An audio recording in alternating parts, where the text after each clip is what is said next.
One day, a nice girl named Aria thought about the fact the villagers needed workers.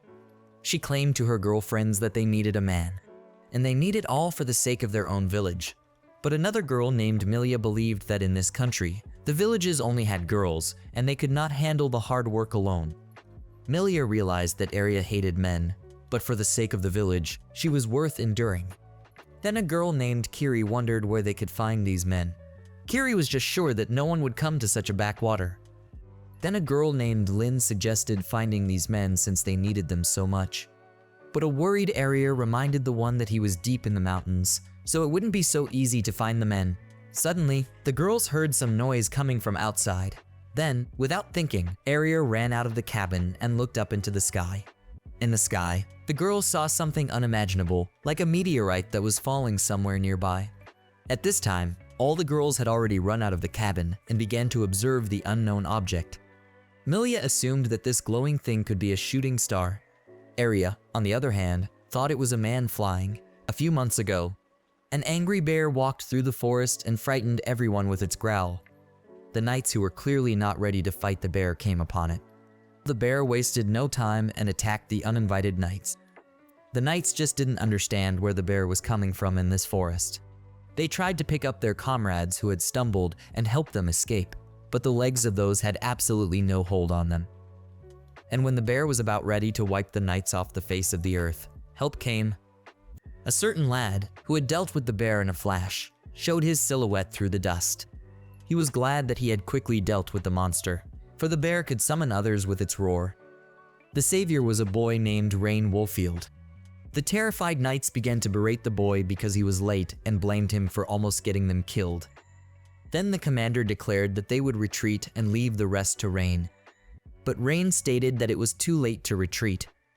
As it turned out, the team was already surrounded. The bear had managed to summon many other monsters with its roar. The knights hid behind the trees and did not know what to do. They weren't even going to fight and only hoped for Rain. Rain asked the knights not to worry, for he didn't care at all about the number of monsters. When the monsters roared again, Rain used accelerated thinking. And while he was waiting for something, the knights were already saying goodbye to their lives. Rain, on the other hand, realized that there were more monsters than usual today.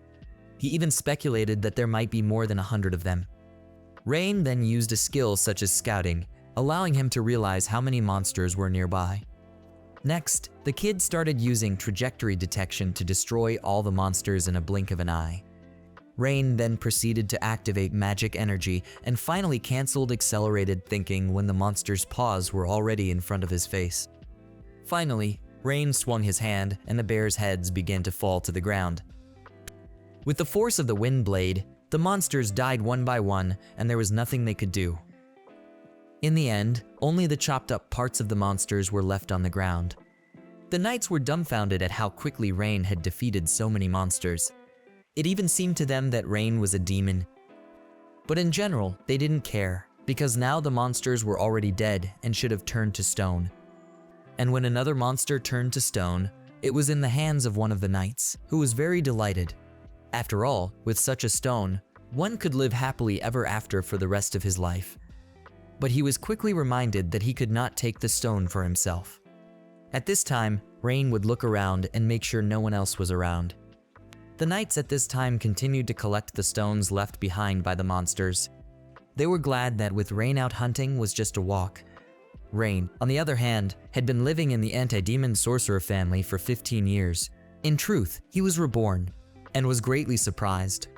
After all, Rain was an ordinary office worker, but suddenly woke up in the body of a child. The last thing he remembered was drinking alone at home. Rain didn't even know if he died of alcohol or something else.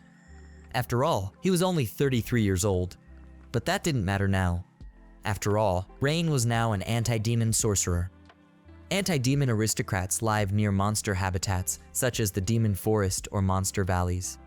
They are obliged to hunt demons for the safety of the country. However, they are aristocrats in name only. Rain has never been treated as nobility. And when Rain returned to the chamber where they were already waiting for him, the guy was praised for his good work. Waiting for him with his feet on the table was the steward of the Borderland army of the Holy Kingdom. He admitted that this time Rain had surprised everyone, because he had killed so many monsters. He wanted to reward him for that. He pointed to the pouch on the table and added that it was his reward. But Rain could see that there were not enough coins in the pouch, which angered him. The steward, on the other hand, saw no problem with this. He reminded Rain that he existed only by the grace of their king. The steward argued that Rain was already too rich, so he should not complain. Rain did not object and only added that he would be in town if anyone needed him. Rain went to town thinking that he would like to get more. Speaking of which, it had been a long time since the guy had been in town. It had been over a month. Accidentally stumbling upon the cottage of an acquaintance, Rain wondered if he was doing well. Without thinking long, the guy decided to visit his friend. It was a man named Zur, whom Rain hadn't seen in a long time. Zur was happy to see Rain and started asking the guy how he was doing, since he hadn't been home in a long time. To which Rain sadly replied that he was doing everything alone again. This caused Zur to take a deep breath. Zur only asked Rain to just tell him if he needed work. After all, at this rate, Rain would drive himself to his grave. It was Rain who was always slaying monsters on missions, and the cowardly knights were still amused afterward. Rain wondered if Zur had anything new from the books. And when Zur showed Rain the books on magic, Rain's eyes lit up. The boy marveled at how amazing and rare these books were. Zur had specially saved these books for Rain, for he knew that Rain would like them, for Rain had always been attracted to new knowledge of magic. But what could be done? Rain has always strived for perfection. After all, there is still so much unexplored in ancient magic. Rain took the books and began to read them directly from Zaire. He noticed that the language of magic was very similar to the programming language from his world, so he could easily understand it. Rain was simply fascinated by books about star magic and creation magic. Zur, on the other hand, was curious about Rain's research on curses. Zur had just heard of demonic aristocrats not even living to the age of 40. That alarmed him. Such a statement made Rain fall silent, but Zur asked him to say something. Then Rain smiled and asked Zur not to worry. But Zur argued that he couldn't help but worry. After all, Rain is already 15, and he won't even notice when he turns 40. Zur didn't understand why Rain was taking the curse so lightly. Rain hesitated for a moment. As Zur had said, anti-demon sorcerers couldn't live beyond 40 years because of the curse, and it's true. Then Rain decided to reassure Zur that there was progress in researching the curse. However, if there was any information left from the sorcerer's ancestors, he would certainly feel better. Rain also noticed that Zur was a little sad today. Therefore, the boy decided to ask Zur why he was like this. Zur confessed that he would soon have to leave the country. He told Rain that he had decided to go to his grandchildren, so he was closing the store and throwing away his books. But Rain was glad that he had bought all his books from Zur. Even though it would take more than one day to transport all those books, Rain still thought that ancient magic was a very useful thing. Stretching his hand over one of the books, Rain used the vault spell and the book quickly vaporized. So, a vault is a spell of star magic. With it, Rain can transport anything he touches into another space, and if he forgets it's already there, he can use something else. List. It allows Rain to see what items he has placed in the vault. Everything was in place. Rain found this magic very useful, being able to see what lay in the vault. The kid had no idea what he would do without this magic. This magic was used by ancestors from an ancient civilization, so Rain thought that it was not a good idea to abuse this power in public. In the end, Rain decided to quickly finish moving the books. When the kid was already walking freely away from the city, he thought about the fact that although he had mastered so many ancient spells, he could not deal with his own curse. In that case, as soon as Rain turned 40, he would die. But he certainly didn't want such an end for himself, so he looked for ways to avoid such a fate. By the way, Rain just remembered that he had to remember to pick vegetables from the vegetable garden today. And when the guy was already standing in front of his house, the picture he observed horrified him. A carriage with horses was standing right in the middle of Rain's vegetable garden, and the horses were eating vegetables from the vegetable garden of the greenhouse. An indignant Rain rode up to the horses and ordered them to stop eating his vegetables, because the animals had no idea how hard it was to grow them. But the horses clearly didn't care. At that moment, someone rudely thrust a sword into the ground in front of Rain's nose. "Who the hell are you people?" Rain was outraged, but the knight, resting on the sword stuck in the ground, said that at this moment, Count Runenford was in this place, so outsiders were not allowed to enter. Then Rain grudgingly declared that this was his house, and that the horses of those had eaten his crops, and therefore they would have to make restitution. But the knight declared that he was merely accompanying the count. At this point, the uninvited count appeared and freely left the house of Rain. The count, however, said with a smile on his face, calling Rihanna his son, that they should leave their talk for later. After all, Rain had been summoned by His Majesty, so he should hurry up and get ready. Rain was dumbfounded to hear that he was called his son. That means that he is his father, even though this is the first time Rain has seen him. But Rain still didn't understand why he had come to see him. The count understood that Rain was greatly surprised, but asked him to discuss it later, for Rain's fiancée, of whom Rain himself knew nothing yet, was waiting for him in the capital. It is the princess of this country, Mistress Alicia. Hearing this, Rain was dumbfounded twice, but still went with his father to the capital. 2 months later, Rain was ready to win the heart of the princess. The count asked Rain to be more serious and focused, but the boy was clearly nervous. The count claimed that since anti-demon sorcerers don't live long, they had agreed that instead of hunting demons, Rain would marry the princess of this country. Rain, however, had already heard these words from his mother. The count, however, added that if Rain failed, a groom would be chosen from the sons of other families similar in age to Rain. Rain was puzzled upon hearing this. The count looked at Rain's face and realized that he knew nothing about it. Then he nervously declared that if Rain could marry the princess, they would become part of the royal family. The count argued that it was imperative that Rain do so, and all responsibility lay with him. In the end, the count asked the silent Rain if he was listening to him, to which the latter smiled and replied that he was listening to him. The count was already excited that he would soon become more than just a count. He asked Rain to thank his mother for this, that he was born into this world. In the end, the Earl said that he believed in Rain. But these words saddened the boy even more. He knew that his father did not believe in him at all and was only doing it all for himself. When Rain's mother was slowly dying from the curse, Rain's father didn't even think of acting like a father. And the reason why he remembered that he is a father is obvious. The count craved the power that the royal family has, which is why he so convinced Rain to marry the princess. Rain realized that he had everything perfectly fine in his life until his father dragged him into his games. And Rain thought the princess was ugly. But when he saw her, the boy's eyes lit up. The princess looked at Rain the first time he looked at her. She seemed too cute and a real beauty to him. But when the time for the ceremony was almost upon them, the princess apologized guiltily to Rain for some reason. He took the girl's hand, but did not understand why she apologized. Finally, the beginning of the ceremony was announced. His Majesty began to make a speech. Suddenly, the door to the hall opened wide. A certain kid entered the hall and, kneeling before His Majesty, first apologized and then asked him to reconsider his decision. The king, sitting on his throne and scratching his long beard, asked who the man was. To which the insolent lad replied that his name was Checkless's. He is the eldest son of the Duke of Grandheight. This whole situation seemed very suspicious to Rain. The strangest thing was that no one said anything. Even if this guy is the Duke's son, interrupting the royal family's engagement is unacceptable. Although Rain didn't want to do it himself, he realized that it was not the right thing to do. At some point, Rain also noticed that all the guests had very strange faces for some reason.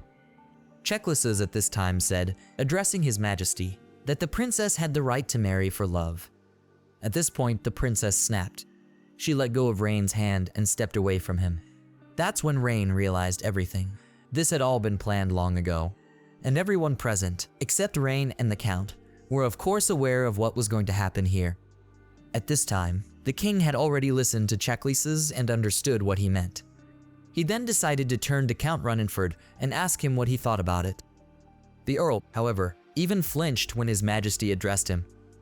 With trembling hands, the Earl said that an engagement between witches was a tradition handed down from the time of the first kings, It was a sacred custom and should not be broken.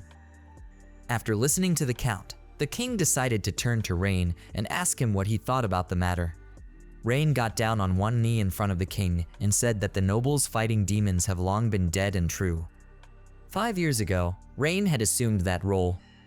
Rain thought it was best to break his engagement right now, because there might be bigger problems later. From Rain's words, the king realized that he was now 15 years old. Then he asked him if he had been fighting demons since he was 10 years old. To which Rain replied that the latter was absolutely right. It was a common thing for Rain to do. But here the guests began to whisper. They thought that the boy was talking complete nonsense. After all, even elite soldiers couldn't always survive in the demonic forest.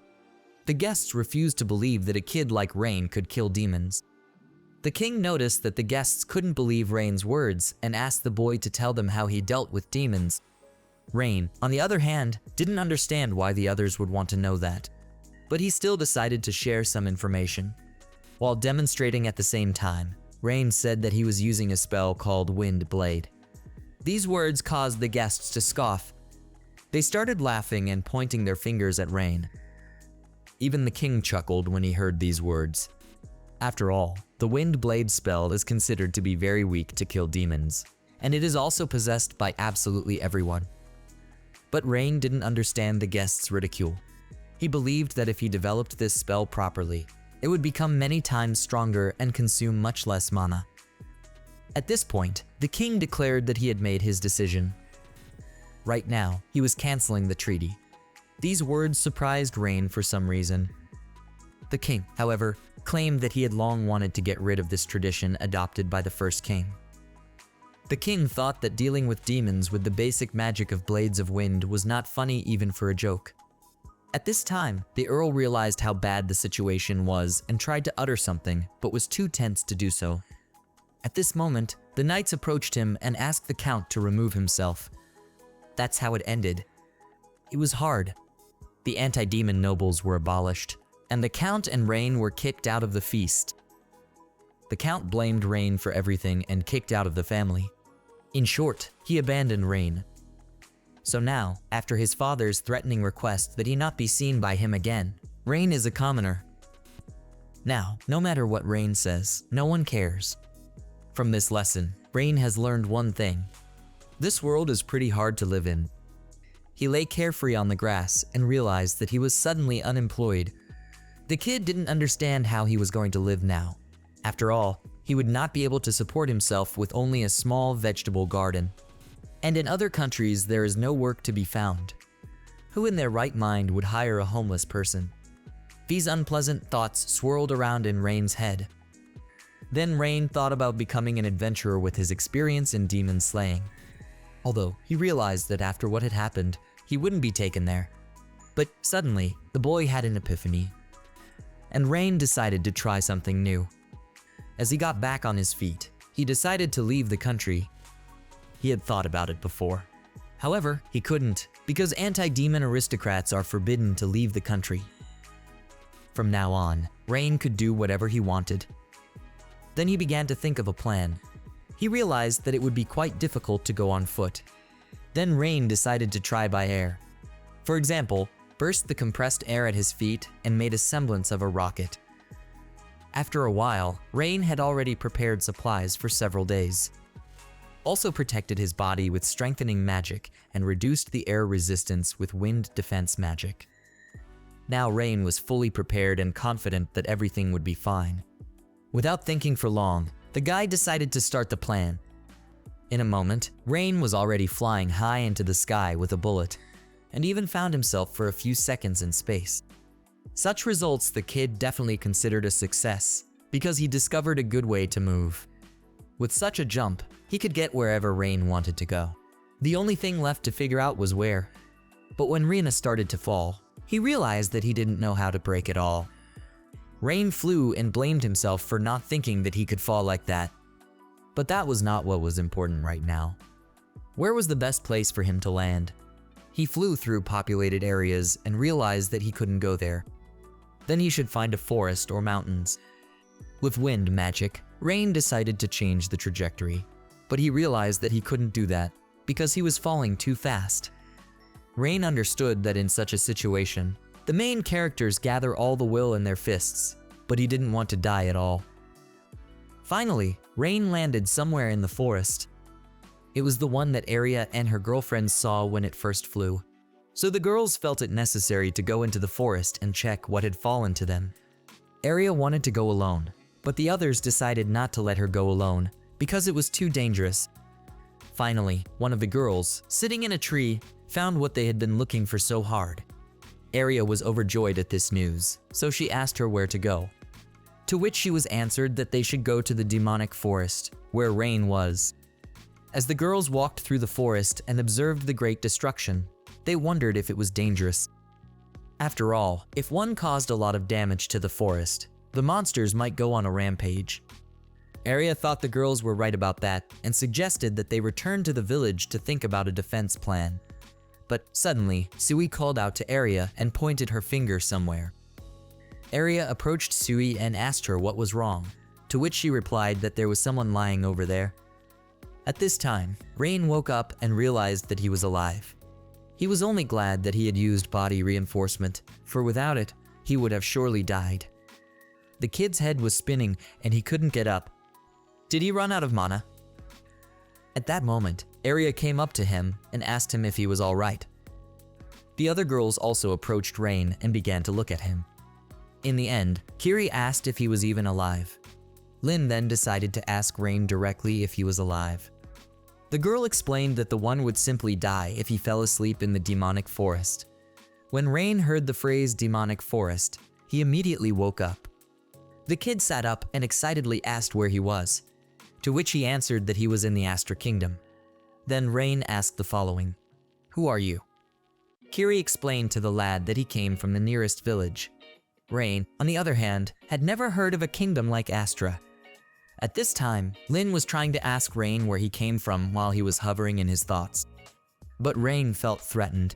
He explained to the girls that they needed to run away, because the monsters would soon be here. But it was too late to run. A demonic wolf appeared on the slope. Aria was dumbfounded when she saw the monster. She didn't understand how it had gotten here so quickly. Milia shouted that they should leave quickly, because soon there would be a whole pack of demon wolves here. Rain then decided to use a reconnaissance spell. He realized that he and the girls were surrounded, and there were too many monsters. Rain realized that with his current mana level, he would only have enough to use wind blades once. He wouldn't have the strength for more than that. At this time, Aria indignantly asked Rain what he was doing and said that he had to run away. Rain then said that he would clear the way and then they could escape. But Aria argued that Rain could not handle the monsters alone. Rain, however, not intending to be ceremonious with anyone, simply asked those to lie down on the ground if they did not want to die. The girls, of course, began to ask questions, but when Rain had already ordered everyone to lie on the ground, they obeyed unquestioningly. Finally, Rain began to cast the spell, Wind Blade, and in a moment, all the wolves in the neighborhood were defeated.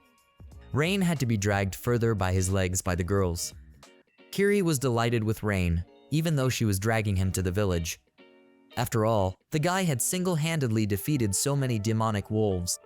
Aria, on the other hand, who was dragging Rain by the other leg, added that the stranger fainted immediately afterward. But Kiri still didn't expect Aria's wish to come true. After all, she had just seen a shooting star and wished for a man. And so, the girls are already dragging the boy to their village. Aria, on the other hand, indignantly and at the same time embarrassed, stated that it was not like that. Aria argued that they needed him for the welfare of the village, and she only saw him as a laborer. But the other girls thought that Aria was doing quite well on her own, as she had indeed practiced a lot. Kiri advised her to train her brain in addition to her muscles, to which Aria indignantly asked Kiri to shut up. Milia argued that in any case, it would be nice to have such a strong guy in her village. But another question remained. Would Rain agree to it? As the girls continued to drag the guy, Kiri and Milia were whispering about something. Aria noticed it and looked at those two with disdain. Kiri only reminded Aria that first impressions are very important. Aria stammered and replied that she knew it herself. Finally, Rain woke up. The boy's first question was where he was. Then he noticed that his head hurt and grabbed his head where a compress had been applied. At that moment, Milia, Kiri, and Aria entered the room with a plate in their hands. The girls claimed to be very happy that the guy was alright, as they were very worried. Rain, on the other hand, only apologized for the inconvenience. Aria, however, could not help but express her dissatisfaction about the fact that dragging the boy to the village was incredibly difficult. But Kiri and Milia quickly brought Aria to her senses by pushing her from the elbow. And while Rain sat on the bed in bewilderment, the girls were whispering among themselves and figuring things out. In the end, Milia asked Aria to be quieter. At this time, Sui and Lin also came into the room, who were also happy that the guy had woken up. Lin first thanked the guy for saving him and asked if he was a wizard, to which Rain embarrassedly replied, sort of. Suya, on the other hand, admiringly claimed that it was the first time she had seen such strong magic. In the end, the girls allowed Rain to stay with them as long as he liked. Rain only thanked them for their kindness and confessed that he had nowhere else to go. When the girls heard this, they were even pleased and offered Rain to stay with them in their village, for there were no men at all in the village. Rain, of course, found it strange that there were no men in the village. But the girls decided to quickly change the subject, so Aria shoved a plate of food into Rain's hands, arguing that he should eat first to recover. Immediately afterward, all the girls dashed out of the room, slamming the door firmly shut. Lin and Suyi were dissatisfied with the behavior of their elders. After all, they still wanted to talk to Rain. Kiri and Milia, on the other hand, cheered at what Rain had said about having nowhere to go. The girls thought the guy was a perfect find and decided that they couldn't miss such a chance. Finally, they got the labor force. Milia, on the other hand, even decided that she would make the guy stay in the village no matter what it cost her. Aria had already envisioned the fact that in addition to defense against demons, Rain would be working in the fields. Milia, on the other hand, felt that the lad would also be able to repair houses. Kiri was happy that they could finally fix the broken fence. Lin, on the other hand, listened to the elders with misunderstanding and some judgment. But with one voice, the girls shouted that they wouldn't let Rain escape, while Rain calmly ate the food provided to him in his room. The next morning, the girls began to prepare for breakfast, careful to carry the food and not drop it. At this time, Rain had already gotten out of bed as well. He felt much better after resting and could already move normally. Looking at the rack, Rain saw his clothes that the girls had also washed. The guy was happy about that and decided to definitely thank his saviors. Already walking dressed along the corridor, Rain realized that this was the first time he was going outside since he was brought here. He wondered where the girls were now. At some point, Rain remembered how many things had happened to him. He refused to even believe it. Finally, when the guy found the girls, he saw them eating breakfast. Aria was the first thing to ask the guy if he was feeling better, and Milia wished him a good morning, while Kiri asked Lin not to slurp. Kiri then invited Rain to sit at the table with them and make himself at home. Rain did not refuse and sat next to Kiri. Lin decided to thank Rain for saving her yesterday with her mouth full of food. Kiri was angered by Lin's behavior, and hitting her on the head, the girl asked her to chew first before talking. Lin quickly swallowed her food and indignantly, tearfully asked Kiri why she was doing this to her. To which Kiri equally indignantly replied that she simply shouldn't have spoken with her mouth full. Kiri also added that Lin will not get any more rice today, which caused a great deal of indignation from the one. Rain looked at the arguing girls and only smiled sweetly with the realization that this place was quite lively, to which Milia replied to him that it was all because he was here. The girl claimed that back then they never thought that people could fall from the sky. That is why they decided to check it out. However, they were attacked by wolves and Rain saved everyone. But Rain felt that it was he who should thank the girls, for it was they who carried him to the village and cured him. At this time, Sui sat sadly over her plate. Milia noticed this and asked if she wanted more. Without waiting for an answer, Milia decided to bring Sui some more. At this time, Aria put her hands on the table menacingly and declared, addressing Rain, that they should talk after the meal. The girl claimed that she would show the boy the village as soon as he finished his breakfast. Aria also added that she and Rain have some things to do while they look around. Milia and Kiri at this time pulled smiles up to their ears and tried to be nice. Rain noticed the girl's strange behavior and asked what was the matter. To which they answered with one voice, "Nothing." After a while, Rain and Aria were already walking around the village. Rain thought this village was not bad. Aria, on the other hand, claimed that because the village was close to the demonic forest, almost all the residents had scattered to other villages, and along with them, all the men had left. Aria explained that that was why they were glad that the guy was here. Finally, Aria led Rain to where she wanted him to go. It was some kind of wasteland. The girl, however, declared that this piece of land was now Rione's, and as payment, he would have to give the girls a portion of the harvest, so he should make a good job of it. But Rain looked at the ordinary wasteland and didn't understand anything. Aria, however, was just glad that she had explained everything clearly to Rain, so she started to leave. But Rain grabbed her shoulder and asked her to wait. Aria was outraged that Rain had grabbed her so suddenly and frightened her, and Rain asked what he should do. But Aria was clearly unwilling to answer that question and flashed out of Rain's sight with the excuse that she still had things to do. Rain was in a stupor and still didn't know what to do. He decided to look at the list and was glad because he had prepared the necessary tools in advance. Then the guy wondered what he needed right now. Rain decided that first he needed to level the ground and then get some wood. And when all the tools were in place, Rain decided to get started. At this time, Kiri and Aria were sitting in their cabin talking. Kiri was outraged that Aria had left Rain alone. The girl just didn't understand what Aria was even thinking at that moment. Aria, on the other hand, thought that Rain should work off all the food and overnight lodging. But Kiri was sure that Rain couldn't handle such a task alone, and it might take too long. Aria, on the other hand, shouted that she understood it all. However, the girl wanted to use that place for fields. Kiri then decided to deal with it later and reminded Aria that they should be as friendly as possible with Rain so that he would agree to stay in the village. Kiri grabbed Aria's cheeks and argued that Aria should not immediately send him so tense, but show maximum friendliness.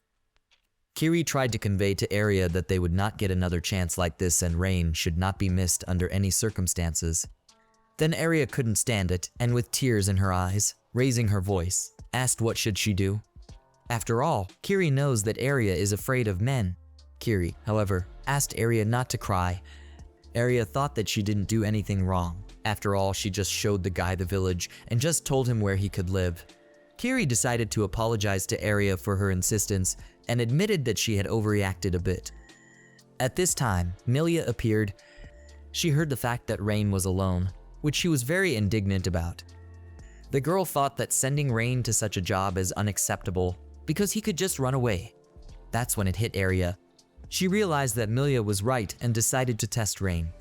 At this time, Rain was already shaking off his hands from the big job. He only needed to clean up a little bit. Rain then planned to process the wood. At that moment, Aria suddenly appeared and asked indignantly, "What is this?" Aria stared at the wood, and not believing her own words, asked if it was from the demonic forest. To which Rain replied that he decided to level the land, so he removed the extra trees. The guy thought that those trees could hardly be of any use to the girls. Aria, however, was more interested in what Rain was thinking when he cut down so many of them. Rain didn't understand Aria. After all, she had told him to make this land livable. Aria, on the other hand, was furious. She argued that Rain shouldn't have gone so overboard. Aria was confused.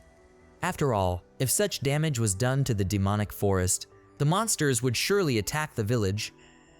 Aria was already sure that they would definitely be attacked by a whole horde of monsters, so the girl decided that she should go back and warn everyone about the attack.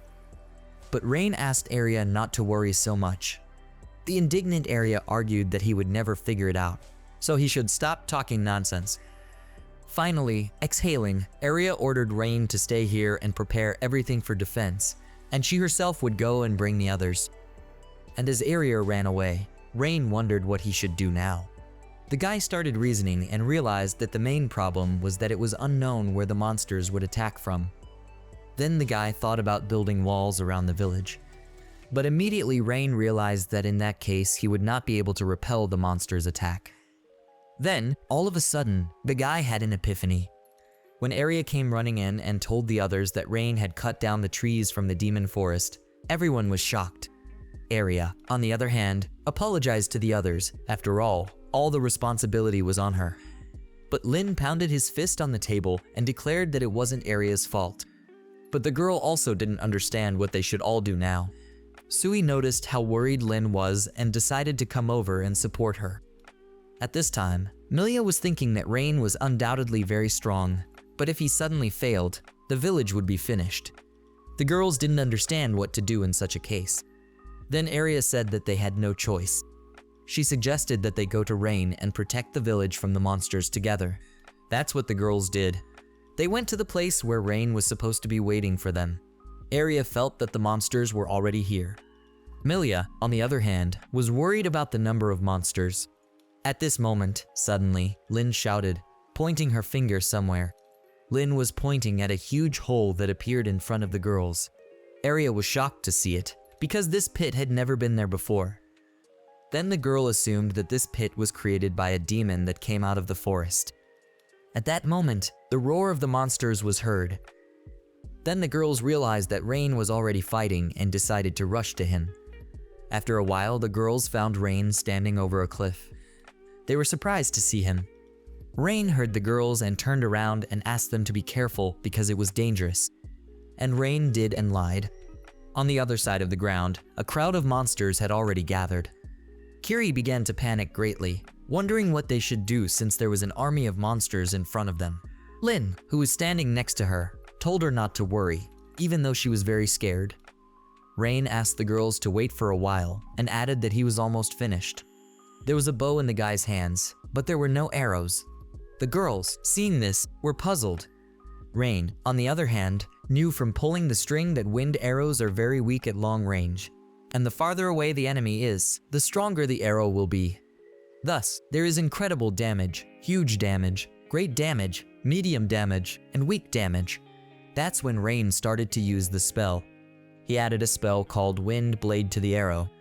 Area looked at what was happening and didn't understand what was happening. An incredibly strong wind was gathering around Rain. Finally, the arrow strung on the bow manifested, and Rain clearly tuned in to the monsters. Without thinking long, Rain released the arrow, which ended up flying towards the monsters with great speed and force. The demon fox monsters, on the other hand, had no idea about anything yet, so they fearlessly ran towards Rain. But when the arrow pierced the first wolf, Rain shouted, "Arrow of the wind, blades of wind." Immediately after that, something unimaginable began to happen on the other side. A single arrow flew from one wolf to another and slew each. The girls were delighted and dumbfounded to see such a thing. But suddenly, a magic stone flew into Lin's head. The girls recognized these stones and realized that one could live for several years with such a quantity. That's when everyone realized that these were the stones that had fallen off the demons, and Rain had actually managed to single-handedly destroy so many demons. Rain looked at his bow and realized that he had overdone it a bit, because he could have done without the bow. At this time, Area ran up to Rain, who was standing right above the pit, and said that they had seen such a pit on the way here. The girl assumed that the monsters were still nearby. But Rain explained that he was the one who created the pits using the skill of controlling the earth. Rain argued that they would still need wood, and it would be difficult to constantly repel the monsters' attacks. That was why the guy had created a moat around the entire village.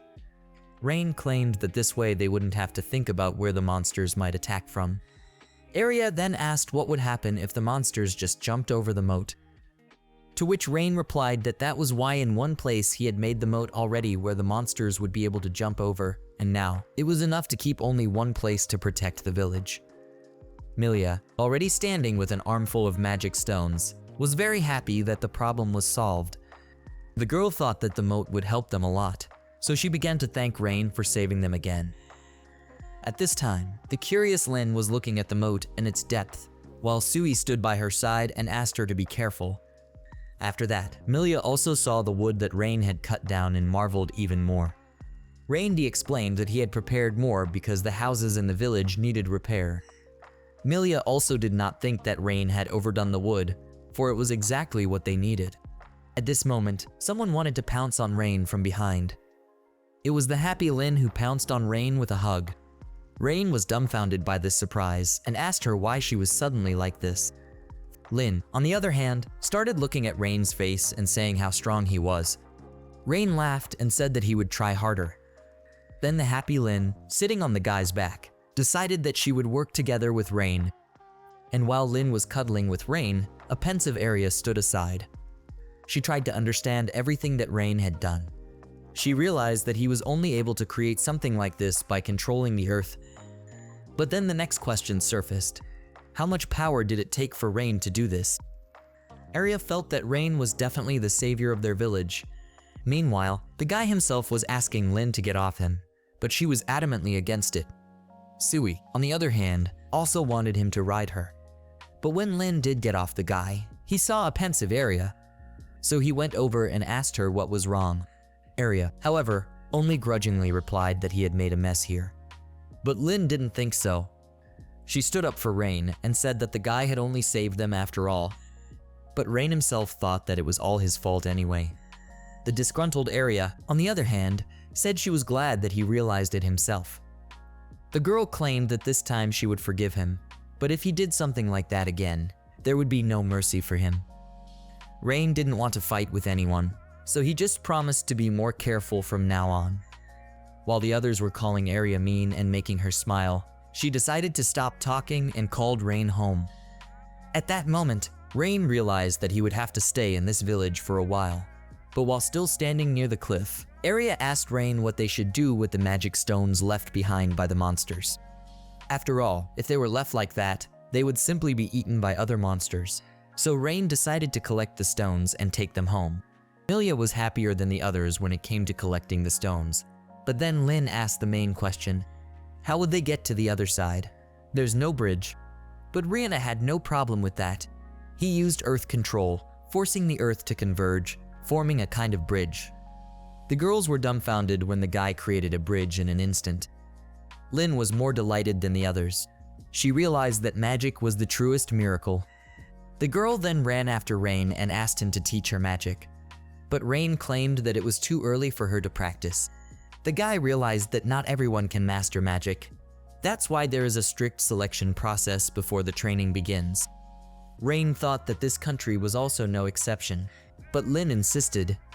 She tearfully asked Rain to teach her magic. Yet he still firmly refused.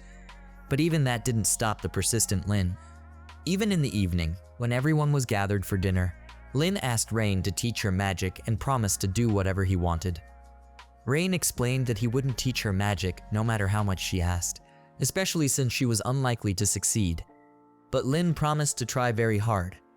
At this time, Area and Kiri were pouring soup onto plates. Lin, on the other hand, didn't even let Rain eat. She climbed into his arms and sat down well. Even though Rain asked her to get off, Lin still continued to sit on top of him and begged him to teach her magic. Rain was also surprised that Lin could sit on a guy's lap so easily. After all, she was a girl. But Lin thought that there was nothing to be embarrassed about. After all, that guy was her brother. At some point, Kiri couldn't stand it and intervened. She grabbed the girl's face and politely asked her to let Rain eat in peace. Finally, Lin got off Rain's back. Kiri, on the other hand, apologized to the boy and added that he could eat dinner in peace. Lin, on the other hand, Kiri sent her to her room. Lin objected since she hadn't eaten yet. But Kiri did not care, because Lin was already sitting at the table and for some reason did not touch the food. Then Lin shouted at the whole house, "That's not fair." After a while, all the plates were empty. Rain was helping Kiri clean up, so she saw fit to apologize and thank him for it. But it was no problem at all for Rain. He was even more worried about Lin, who hadn't eaten at all. But Kiri thought that Lin should just think about her behavior. In that case, Rain remained calm. Kiri, on the other hand, also apologized for Lin hitting on him all day. Rain smiled and replied that it was no big deal. Kiri, on the other hand, felt that she should keep a better eye on Lin. Suddenly, Rain thought about the fact that Lin was talking strangely for a child. After all, her speech was more like a man's. So Kiri decided to tell Rain a story. She began by saying that Lin used to have an older brother. They were always together and Lin loved him very much. Then Rain inquired what happened, to which Kiri replied that the girl's brother had died during the demon attack. That's when Rain realized that he had brought up the topic for nothing. He felt embarrassed, so the guy felt the need to apologize for bringing up the topic. But Kiri claimed that everything was fine and asked him not to worry. But Kiri realized that Lin was still worried about it, and if she could use magic, she could probably save her brother. In the end, Kiri asked Rain not to worry about it and promised to talk to Lin. That's when Rain realized that Lin wanted to learn magic for the sake of protecting her loved ones, for the sake of protecting her home. In that case, Rain made up his mind. While everyone was asleep, he prepared everything he needed and considered that he might be able to do it. And the very next morning, Rain gathered everyone in one room. He decided to teach the girls magic from today. Of course, Lin was the most excited. Aria, on the other hand, was clearly not happy, which Rain noticed, so he asked her why she had such a face. She replied indignantly that he was up to something strange again. But Rain tried to explain that he had not thought of anything like that. Rain admitted that he just didn't know how magic was taught in their country. Milia, on the other hand, explained that the senior sorcerers simply trained apprentices, and that was all. Milia argued that when sorcerers take in girls who are not predisposed to magic as apprentices, they usually have other goals in mind. In other cases, however, they want to adopt such girls. Those who were able to master magic are given to rich merchants or aristocrats, and they become prostitutes. Rain was quite shocked by such stories and didn't understand at all what was wrong with this country. Anyway, the guy wanted to get started as soon as possible. He handed out some kind of cards to the girls and asked them to use them. When the girls asked what the cards were, Rain explained that they were magic determiners. Lin then wondered how to use this magic qualifier. Kiri, on the other hand, was more concerned about the fact that these magic determiners were insanely expensive, but Rain thought that the price of them didn't bite that much. Suddenly, Milia said that when she put some magic on the determiner, some words appeared on it.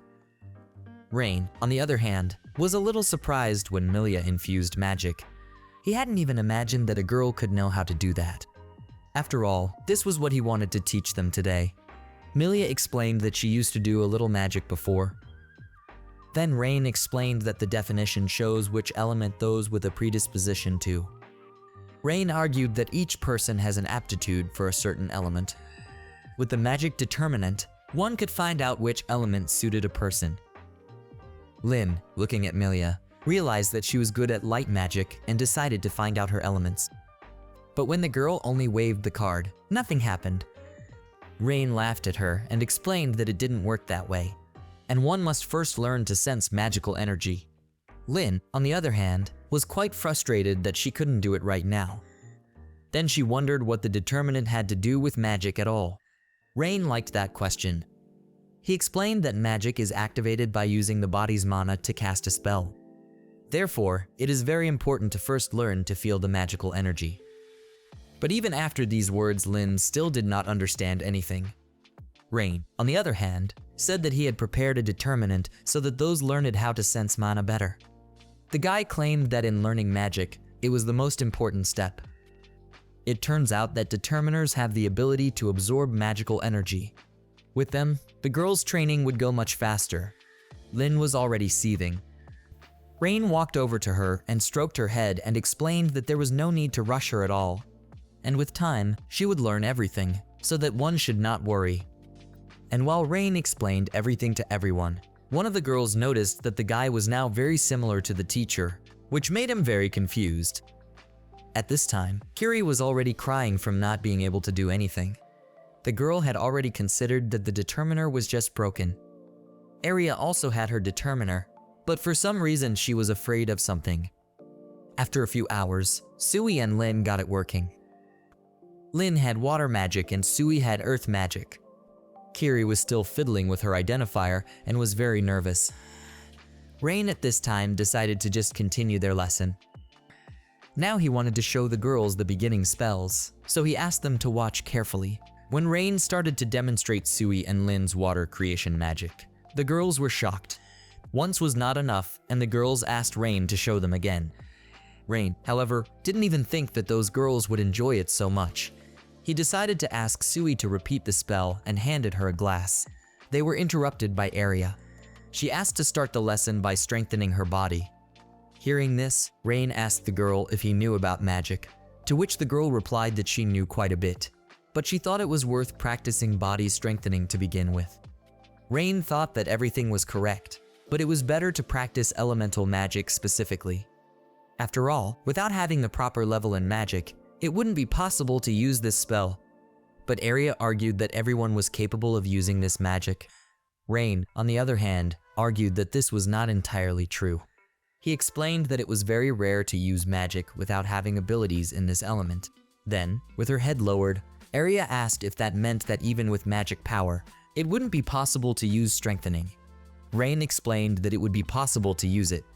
However, it wouldn't be possible to develop it without possessing elemental powers, so it would be better to focus on one's element of magic. After hearing that, Arya just started to leave. Rain asked her what was wrong, but she only replied that she was going to get some fresh air. Rain looked at Arya leaving and assumed that she didn't like the way he was teaching magic. The guy decided that he should apologize to Arya and asked Sui and Lin to wait for him for a while. But then Kiri whispered in Rain's ear that he didn't do anything wrong. It's just that Arya is really grateful that he decided to teach magic. Kiri asked Rain to provide everything to her, and she advised him to study well with Lin and Sui. That's what Rain did. But Lin was still not doing well no matter how hard she tried. The water was not moving at all. But Rain asked her to take her time and looked at Sui and realized that she wasn't doing anything yet either. Sui, on the other hand, wanted to try her best if Lin succeeded. But Rain explained to her that it was not necessary to follow Lin's lead. At that moment, Kiri and Arya returned to the room. Arya approached Rain and politely asked him to teach her magic. The cunning Lin, on the other hand, declared that Arya would no longer be able to catch up with them, but the indignant Arya declared that they would still see who had to catch up. In that case, Rain decided to try again. In the evening of the same day, the girls began to prepare for dinner. Lin had been practicing all day, but she did not succeed, which was very disappointing. Arya also failed and thought that she didn't have any magic ability at all. But Rain argued that this was not true. He was sure that Arya was very capable in other elements as well, and he was also surprised at Arya's eagerness to learn the magic of the void element. The guy believed that someday the girl would learn strengthening as well. These words cheered Arya up a bit. Rain realized that Arya had an aptitude for fire magic and decided to train in kindling flames later on. Arya then wondered if this magic was useful. Then Kiri and Milia ran up to her and began to argue that they would have a much easier time with fire magic. After all, starting a fire again every time is very troublesome. In the end, Rain praised everyone, even Lin and Sui. Lin, on the other hand, was happy that they would be able to do well very soon. Sui, on the other hand, thought that it was all thanks to Rain's lessons, and without his help, it wouldn't have been possible. Kiri supported Sui. She thought the same thing. She even succeeded in using the determinant. The girl claimed that Rain was a very good teacher. Kiri admitted that there was no way she could understand it before. However, Rain explained everything very clearly, but Rain felt that he had not done anything special. Arya, on the other hand, thought that Kiri was right. Previously, Arya had also practiced with her teacher. However, she was not good at it. Before that, the girl thought that she had an element of emptiness. However, she had no idea that it wasn't true. Kiri, on the other hand, reminded Arya that she didn't even want to listen to Rihanna at first. For that, Arya apologized and claimed that she was now convinced of everything, so she would be happy to learn from Rain. Rain, on the other hand, was just glad to be able to teach the girls something. Lin, on the other hand, claimed that she wouldn't lose to the others and decided to use earth control right on the kitchen table. Although Rain tried to stop her, it was too late. With her power, the girl filled the entire kitchen with earth. Rain explained that it was because she had put too much mana into the spell, and that was not a good thing to do. Lin chuckled guiltily and apologized to everyone, but it was already too late. Kiri had caught up with her. The girl grabbed Lin's face again and indignantly asked her what they should do with her. Lin, on the other hand, only shouted that she was against violence. Kiri just didn't understand what they should do now, as there was dirt lying all over the room. Lin, on the other hand, continued to guiltily apologize to everyone. Arya was only worried about her clothes at all. Lin even promised that such a thing wouldn't happen again when she got stronger. Milia laughed and realized that they had never had such fun while eating before. At this time, Sui came over to her and Milia started wiping her face with a handkerchief. Not thinking long, Milia suggested that the girls go for a swim. Kiri didn't realize if Milia was serious because the lake was very far away. Then Rain asked if they had a bathtub, to which they replied that of course they didn't have a bathtub. Milia argued that bathtubs were the domain of aristocrats, and to constantly heat the water you need magical tools, and they are very expensive. Rain wondered about this. Without thinking for long, he suggested that he make this bath himself. Hearing this, the girls became visibly animated. They began to ask Rain when he would be able to give them a bath, to which Rain replied that he would make it with magic, so it wouldn't take long. However, the boy added that he would need a large open space. Milia, however, told him that there was a warehouse near the house, and he could safely use it. The girls were so excited about having a bathtub that they had already started talking about clothes baskets, towels, and soap. Without a moment's hesitation, they all dashed out of the house to bring everything they needed. Rain didn't even know how to understand it. After all, those just took it all in stride and decided everything for him. When Rain was shown the room where the girls wanted to take a bath, however, he was dumbfounded. Just in case, he asked if they were sure they wanted such a huge bathtub, to which Milia replied that the bigger the better. Rain was still horrified. After all, the room was the biggest warehouse in the village. But Milia argued that they wouldn't use it anyway. Aria, on the other hand, had always dreamed of having a bathtub next to the house. Milia was also happy that they would finally have a bathtub. Kiri wanted to be able to swim, so she asked Rain to make a deep bathtub. Aria, on the other hand, requested a shower and a tile floor to be stylish. Lin asked Rain to make a lion statue with hot water flowing from it. Sui wanted a slide. After all, the girls were counting on Rain and hoping for a good job. Rain, however, although he told the girls that he would try to do everything they requested, did not yet understand how he could do it all. But Rain looked at the delighted faces of the girls and realized that he just couldn't back down. He couldn't upset the girls. First of all, Rain decided to try to solve the land issue. The guy realized that such a warehouse would require a lot of land. Therefore, using the creation of land, Rain made quite a lot of it. Lin, looking at what was going on, noticed how great Rain was at controlling the land. The same only replied that Lin would be able to do so soon too and set to work again. With the help of the earth control, Rain decided to mold the shape of the bathtub. Then the boy had another question: where to place the bathtub? So he pointed to one place and asked the girls if it would be suitable, to which they replied that it would. Then Rain used the earth control spell again to finally shape the bathtub. After a couple of moments, the earth took shape, much to the consternation of Sui and Lin. Finally, the shape of the bathtub was ready. Then Kiri and Aria asked the guy if he was finished looking at what he had just done, to which Rain replied that he wasn't finished yet and was going to use a spell called Tempering at the end. And after finally using this tempering, Rain finished building the bathtub. He also added the tiles as the girls requested. Lin was delighted when she realized that it was possible to create even such a thing with magic. Aria's bathtub seemed very beautiful, but the girl doubted that it had actually hardened. Then she decided to tap it with her fist. To check better, the girls climbed inside and realized that the bathtub was really hard. The material was similar to ceramic, and Aria couldn't even believe that Mania was capable of creating something like that. Rain, on the other hand, claimed that he had created all of this with the initial spells, and now he decided to fill the bathtub with water and at the same time show the girls a spell that they had already studied called water creation. With that, Rain first made a large volume of water over the bathtub and then drained it directly into it. To the delighted girls, he claimed that even such a thing could be done with magic. And to finish it off, something else had to be done. Rain dipped his hand into the water and used heat. Then the girls immediately started to test the water. The water was hot, which surprised those. The girls even wondered if magic even had limits. Rain, however, said that he would continue building outside, and those could enjoy the bath. That's what the girls did after Rain left. They quickly stripped off their clothes and climbed into the bathtub.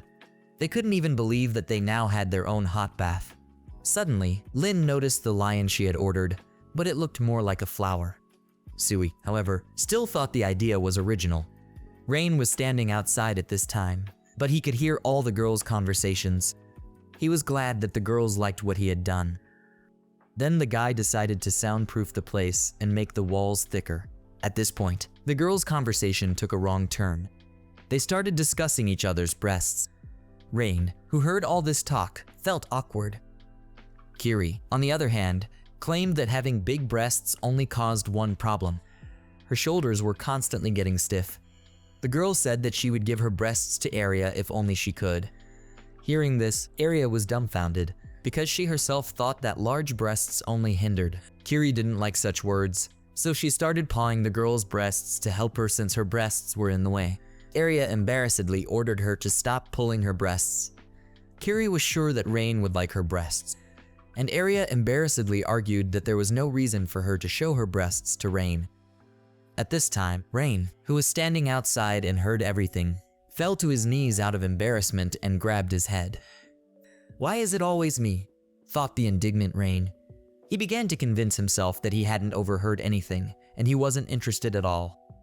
Then, to distract himself, Rain began to create readings and force himself not to think about what he had heard. But no matter how hard he tried, he failed. The girls' conversations continued. They talked about how someone had gotten fat and how their breasts were bouncing. Rain, on the other hand, just forced himself not to listen to any of that and just do the wall. Finally, the girls got their swim on and started to get dressed. Kiri said that she was still confident that Rain was not like that. The girl argued that he was definitely a good guy and could be relied on. Aria, on the other hand, just hoped that Kiri was right. Milia, meanwhile, while brushing her hair, added that she too thought that Rain wasn't a bad person. Then Aria indignantly reminded her friends that Rain was just their employee and that was all. But they responded by only telling her not to get angry. After a while, the girls were already outside and enjoying the coolness that came after the heat of the bathtub. At this time, Rain kept muttering to himself and convincing himself that he couldn't hear anything while caulking the wall. Then Aria approached him and, hearing him say something, asked him what he was talking about. But Rain didn't react to anyone, even though the girls just wanted to tell him that he could wash now too. By nightfall, the forest had become restless. The monsters woke up and ran out to hunt. But something else was amiss. Suddenly, the head of one of the monsters flew off his shoulders and landed somewhere in the bushes. Then the other wolves, suddenly, howled at the moon. The next day, Aria continued to thank Rain for the new bath and offered to work hard today for the good of the village. Rain was not enthusiastic about such an offer as he was very tired. At this moment, Kiri remembered and asked Aria when she was going to register Rain in their village. Rain, on the other hand, didn't understand why registration was necessary and asked the girls about it. But then Milia reminded everyone that only men can register new residents. But before that, it was Aria who was doing it. As soon as it was mentioned that the village was near the demonic forest, everyone immediately refused. Rain already understood why that was the case. After all, the forest was a very dangerous place. Even 100 soldiers wouldn't be enough there. Naturally, no one wants to put themselves at risk. Then the girls started asking Rain to go and just put their name in. The girls claimed that now they could only rely on him. Aria said that Rain should just go to the town hall and register, and he could leave the rest to them. Rain agreed, but planned to go a little later. The guy wanted to find the girls' workers. He admitted that he had only gotten to this place by chance. And once the demon forest calmed down, he would leave. Lin was very upset by this statement, because then no one would be able to teach her magic. But Rain asked the girl not to worry and promised her that he would teach her everything she could use to defend the village. But he couldn't stay here forever. Kiri was also angered by this decision and decided to ask Rain why he wanted to leave. Rain, on the other hand, didn't even know how to explain everything to the girls. But Aria stated that she was fine with it. The girl argued that Rain had already done a lot for their village, so keeping him by force would be unfair. But Kiri continued to torment Rain with the question of what he didn't like about their village. Milia, on the other hand, was going to do as Aria decided. In that case, Kiri let Rain go and decided to do what everyone else would do. Area, meanwhile, warned Rain that it would take about a week to get to the town hall, so the sooner Rain got out the better. After some time, Rain did get ready to go. Area decided to go with Rain. She put on warm clothes and, looking at a naked Rain, asked if he would really be okay in his clothes. The girl claimed that it would be very cold on the way. Rain claimed that he was using a magic called wind protection. Area was surprised by such a statement, since she had never heard of such magic. Then Rain decided to show himself to that one. He pointed his hand at the girl and said the right words. After a moment, Area felt that she was not cold at all. Then the girl realized that this spell was protecting Rain from the cold wind. Along the way, Area said that it was warm near the semantic forest, but one should not forget that it was the north side. The girl said that when she went to the town hall, it was very cold. But now that Rain and her magic are around, she is not afraid of it at all. Rain, on the other hand, was just glad that he was able to help Area. Area at this point admitted that she felt like Rain's magic was omnipotent. She thought that no matter what country he went to, he could be a savior everywhere. With his head down, Rain realized that things used to be very different. He told Area how others constantly mocked him because of his mage and never thanked him.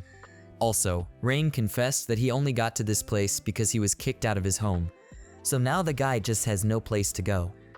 Hearing this, Area was quite surprised. That's when the girl realized that Rain was very much like her. After all, in that country, the position depends on your magical ability, and if you don't have any, you won't even be treated as a human being. And when Area was younger, she was summoned by her father to his office.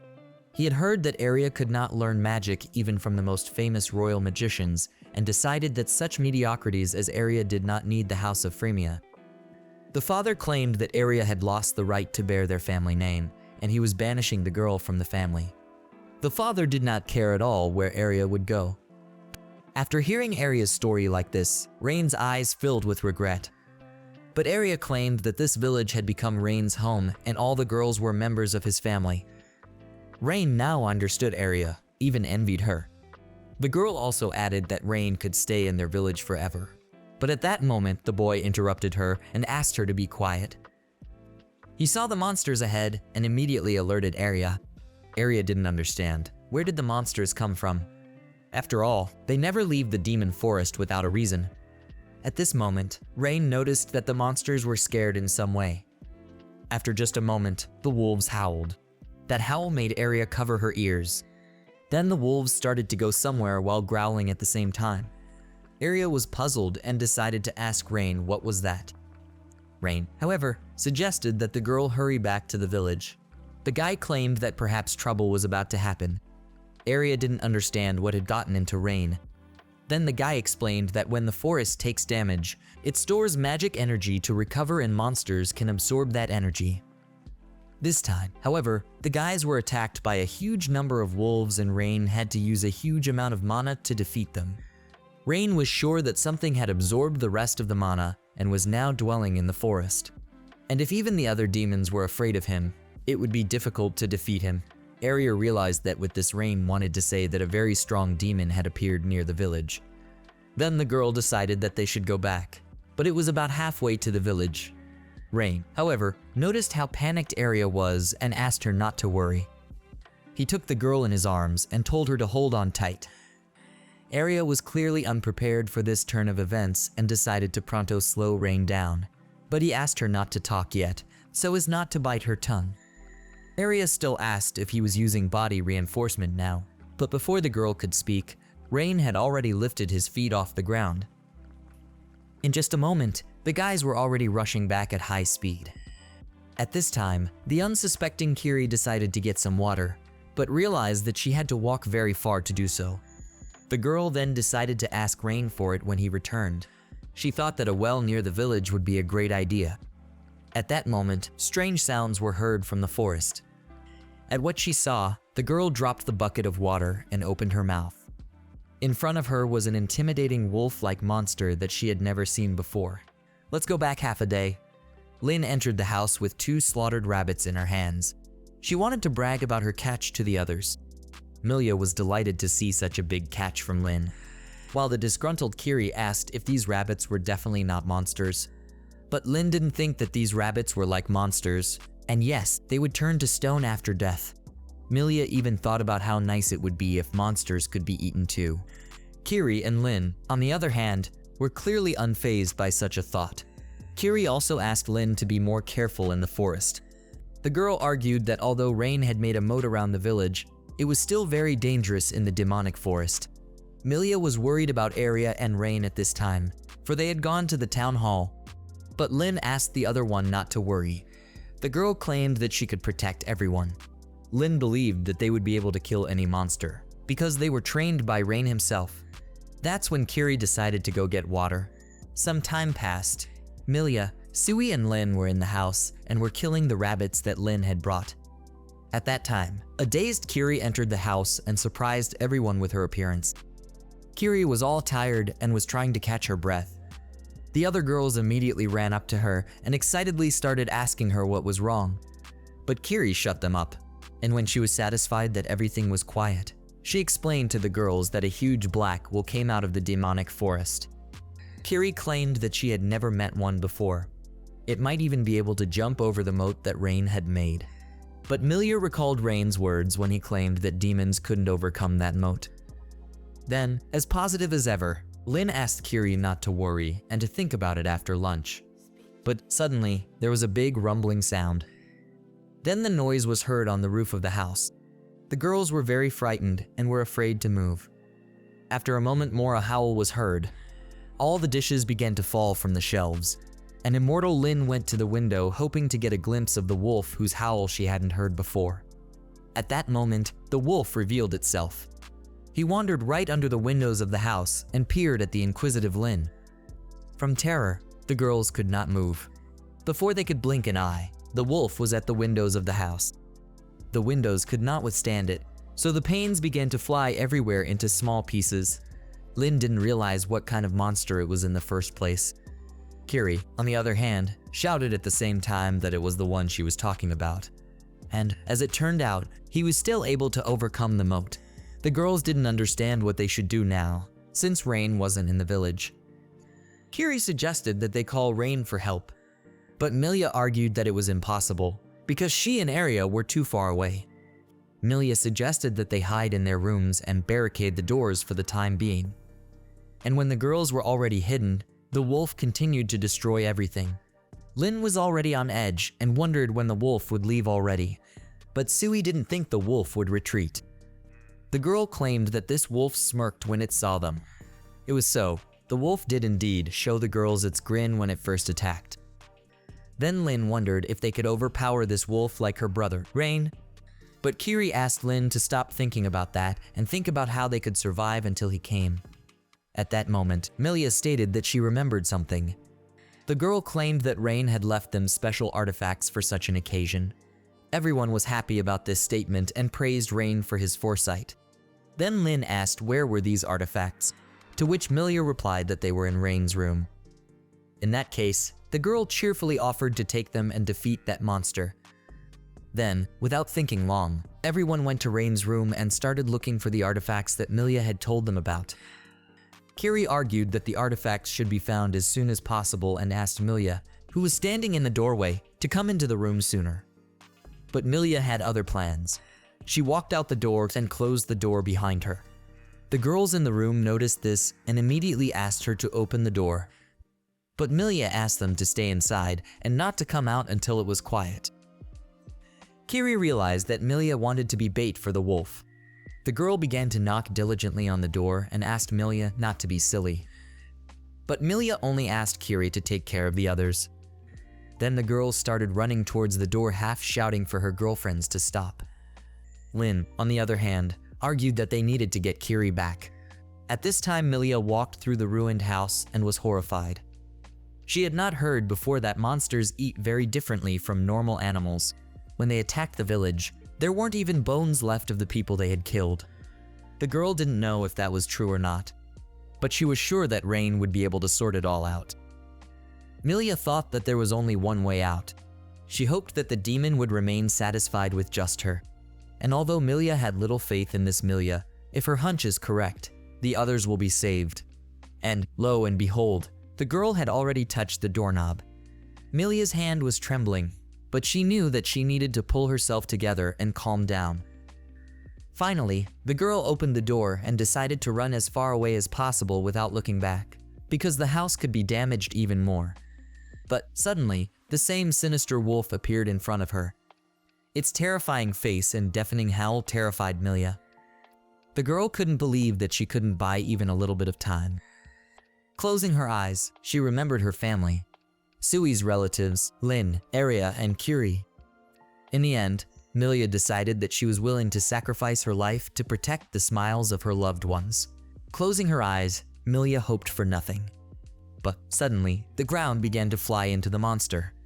Then Milia opened her eyes and turned around. It was the girls. They decided to attack the monster with earth control magic. Milia didn't realize what her friends were doing, for she had told them to hide. But those asked Milia to be quiet and claimed that they wouldn't leave her to die. At this time, the monster shifted its gaze back to Milia. Tsui and Lin's strength was already gone, and the monster didn't care at all. Then, it opened its mouth and was ready to eat Milia. But all of a sudden, a huge block came out of the ground, which put the monster on top of itself, preventing it from eating Milia. Milia looked at the monster and understood nothing. Tsui, Lin, and Kiri also froze in surprise. At this time, the monster plopped down on the ground, and someone's cloak appeared behind Milia's back. It was Rain led by Aria. Lin and Tsui were more excited than the others to see them. Aria first went over to Milia, who was sitting on her lap. Milia, on the other hand, asked Aria why they were here, to which Aria replied that they had heard a terrible howl on the way, so they had decided to return. Rain was also glad that Milia was all right, though he didn't show it. He only ordered the girls to stay where they were, and he himself headed towards the demon. At this time, the monster had already woken up and was standing on its paws right in front of Rain. Usually, the spell that Rain used against this monster would kill the demons immediately, because Rain realized that this demon was clearly much stronger than all the ones he had fought so far. Rain was certain that this monster shouldn't be here and seemed to be blindly following his instincts. Looking at the monster's paws, Rain assumed that the monster would want to escape, but the boy knew it was useless. He wasn't going to let such a monster escape. Rain realized that the monster had already sensed that there was no way for it to survive. Then there was only one way left for this monster. Rain decided to gather all his strength and destroy the monster with a single spell. And when the monster had already grabbed Rain's shoulder with his mouth, he realized that he could not hurt the guy. At that time, Rain just made a wave of his hand, and the monster immediately began to fly away. It flew away into the mountains, somewhere very far away. The admiring girls just looked at what was happening and marveled at such power.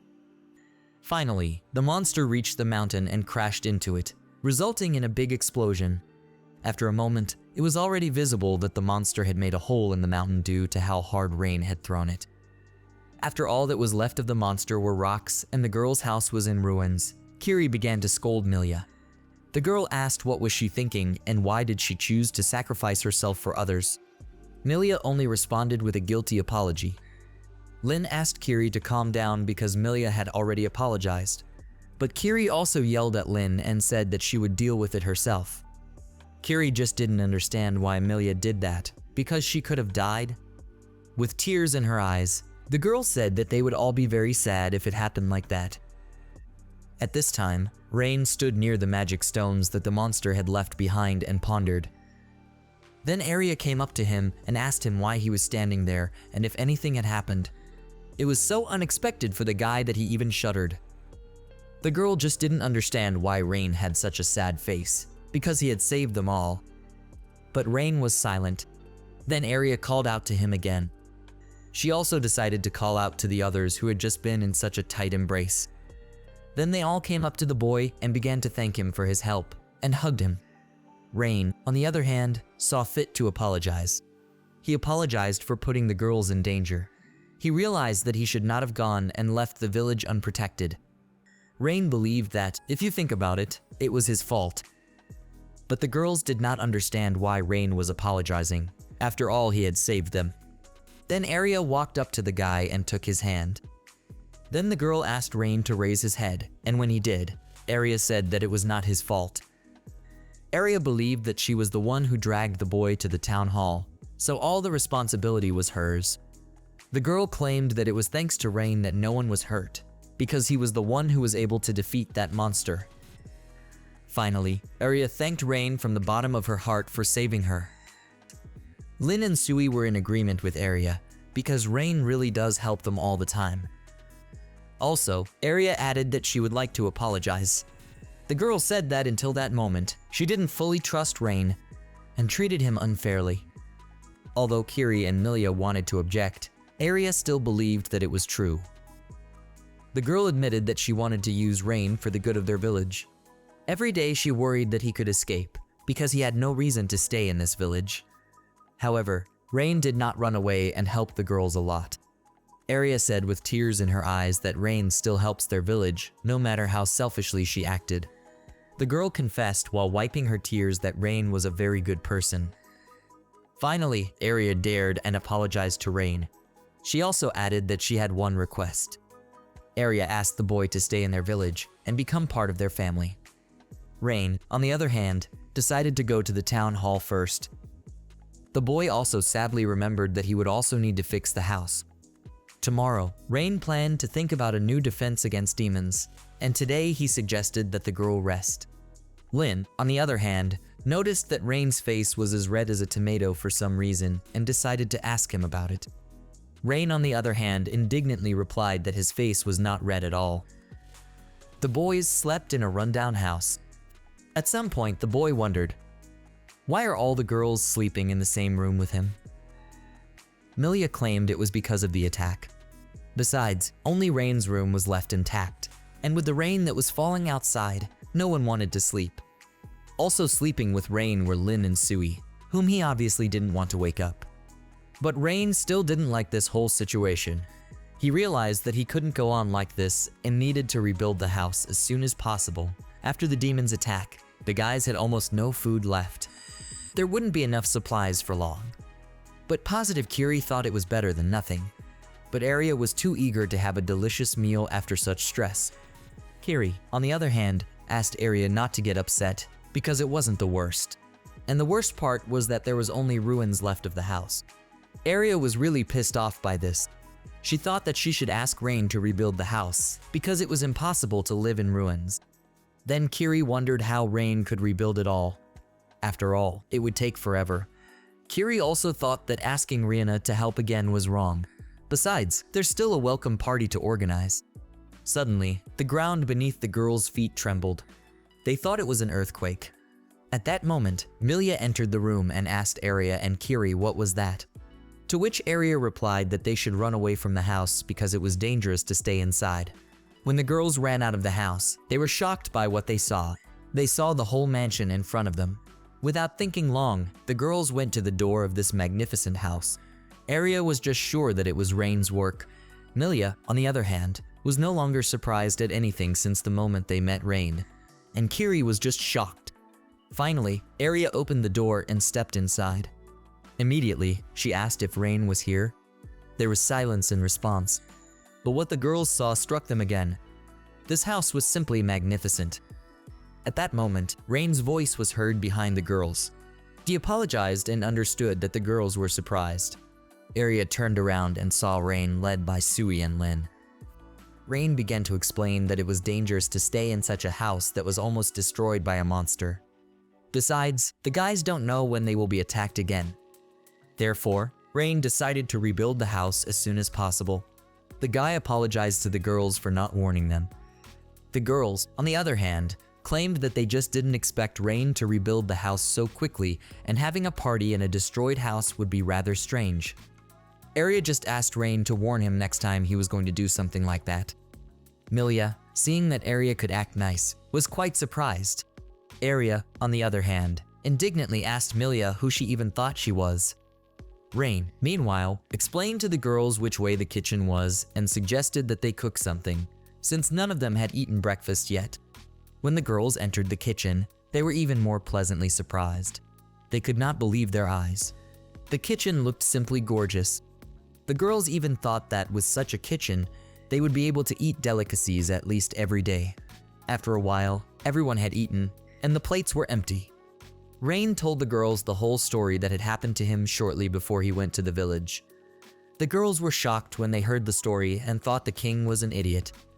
Rain, however, claimed that everything was already in the past and asked those not to dwell on the bad things. But Kiri was angry that Rain had been wronged and decided to destroy the country from which he came to them. Rain asked those to calm down. Milia, on the other hand, argued that all countries have some not-so-good people and their strap is no exception. Aria confessed it all that she had been very rude and decided to apologize again to Rain. At some point, Rain realized that the situation had gotten kind of heavy. Then Aria interrupted the silence. She asked the boy if all this meant that he had gone to another country to start a new life.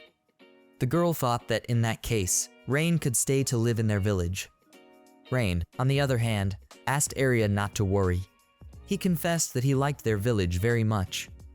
After all, everyone was just looking for an excuse to sling mud at Rain in his country. Only one person was really kind to him.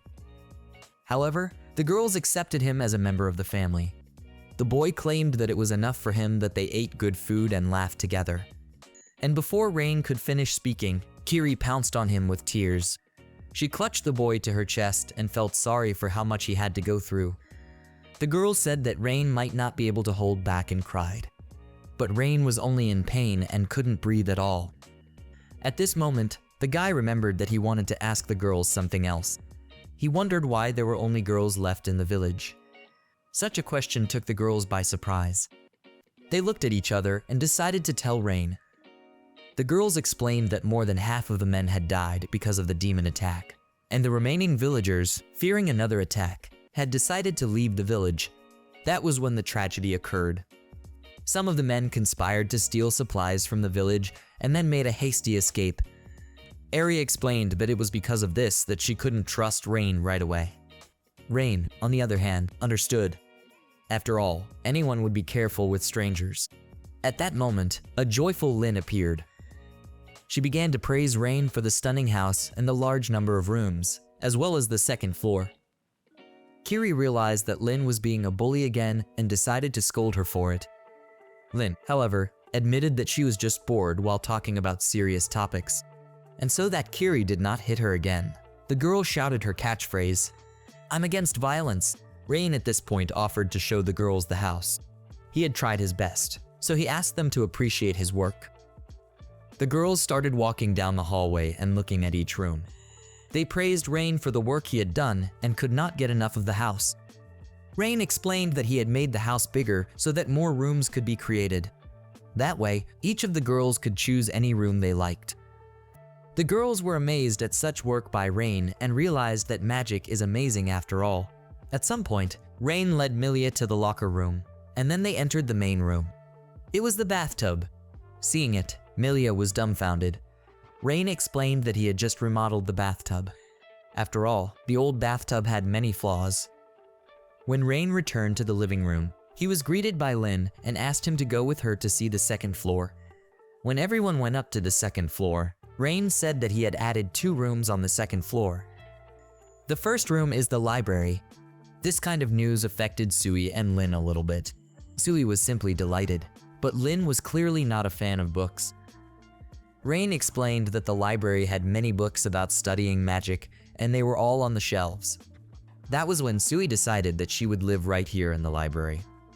Aria at this time took one of the books from the shelf, and after looking at it, she realized that such books could not be found anywhere in their country. And if the court sorcerers saw this library, they would burn with envy. Tsui Rain, on the other hand, advised them not to be shy about using this library. Rain then walked over to the pensive Lin and stroked her head. Lin then asked the guy what was the matter, to which Rain asked a counter question. "Are you bored, Lin?" Lin, on the other hand, explained that instead of reading books, she would rather practice. After all, she wasn't very good at it yet. Then Rain went to show her another room. He was sure that this was the room she would like. After opening the door, Rain and Lin entered the training room. Lin was delighted. The room was very spacious and even had targets, which the girl liked very much. Rain, on the other hand, added that he had added protective magic to the walls so that they wouldn't break. At this time, the rest of the girls had already pulled up to them. who also liked the training room. But then Rain added that there was something else left and asked the girls to follow him. First, they had to go down to the first floor. Then the guys went through some door and started to climb another staircase. And although Aria asked the guy where this staircase led to, he didn't tell her anything. While the guys were going up, Lin and Sui even managed to get tired, but Rain claimed that there wasn't much left to go. Finally, the guys made it. Rain led them to the observation deck from where they had a good view of the entire surroundings. The girls looked out the big windows and enjoyed the beauty. They had never seen the mountains from such a height. For the next few minutes, the girls looked around and just enjoyed the beauty while Rain stood back, satisfied with his work. At some point, Lin noticed that walls had appeared around the village. The girl was surprised and didn't understand. When did Rain have time to make them? To which Rain replied that he had done it all very early, while the girls were still asleep. Aria, on the other hand, claimed that she could wake up from any rustle and did not understand how she could not have noticed such a thing. Milia suggested that they had had a very sound sleep. Lin, however, still complained that the windows on the landing were too high up and she couldn't see anything. Rain laughed and promised the girl to think about it some more. Then Aria approached Rain again and told him that he had not only helped the village, but had agreed to teach them magic. Rain, however, was not quite sure what Aria meant and decided to ask about it. Aria explained that even she, who had no talent in magic, was given a chance to become stronger by Rain, and thanks to him, they all have a chance to protect their home on their own. But before Aria could finish speaking, Rain abruptly grabbed her by the shoulders. He realized that what Aria meant was that he could ask for anything he wanted. This took Aria by surprise, and she couldn't answer the guy anything thickly. Then Rain said that in that case he wanted to continue their training. The guy was sure that the girls would give their best. That's why Rain said that he would look forward to seeing the girls' new results. That's when Aria realized what they had even signed up for. And after a while, Rain stated that he wanted the girls to train in the demonic forest, to which Aria was quite indignant. The girl didn't understand why they couldn't just keep practicing in the house. She thought the forest was too dangerous, so Rain asked the girls to say what they thought of the demonic forest, to which they took turns answering. Kiri thought that the demonic forest was a senseless death. Sui thought that the demonic forest was a real hell. Milia thought about it and answered that the demon forest was a demon's lair. Lin, on the other hand, thought that the demonic forest was suicide. Rain, on the other hand, argued that the girls were absolutely right, but not completely. The guy explained that the forest had its advantages and asked if the girls knew what those advantages were. To which Milia replied that everything grows much faster in a demonic forest. Lin, on the other hand, decided to be smart and said that it was because of the warm temperature inside the forest. This is when Aria intervened. She claimed that they already knew that. The girl just didn't understand how it all related to each other. Rain, however, explained to the impatient Aria that that was the whole point. The guy explained that the demonic forest was imbued with strong magical energy. In other words, the process of learning magic would go much faster. Rain was determined to take advantage of this feature. Such a twist made Aria a little wary and worried. Rain, however, quickly calculated everything and added that 1 year of training in the demonic forest was equivalent to 10 years of training outside. The girls couldn't even believe what he said. Rain, on the other hand, explained that he had learned about this trait when he was training as an anti-demon aristocrat. Aria then realized that Rain wanted to tell the girls that if they trained in the demonic forest, they would become stronger and much faster. And to measure the girls' progress, Rain had brought some cards. At first, Aria thought it was the magic determiner that Rain had given them before. But Rain explained that this card worked a little differently and that one should try to infuse mana into it. That's what Aria did. As a result, inscriptions began to appear on the identifier. Rain explained that the identifier used to show the girls their element. Now it was showing the characteristics of the girls' bodies. After seeing Aria's characteristics, Rain remarked that her stamina was not bad, but her strength was a problem. The girl suggested that it was due to the fact that she had been working out a lot. Then Pain suggested that the other girls should also try to infuse their mana into the determinant. This the girls did. They all had different, but in their own way good characteristics. It was all clear to Rain now, and Aria wondered what was next. To which Rain replied that next they would train. After a while, the guys reached the demonic forest.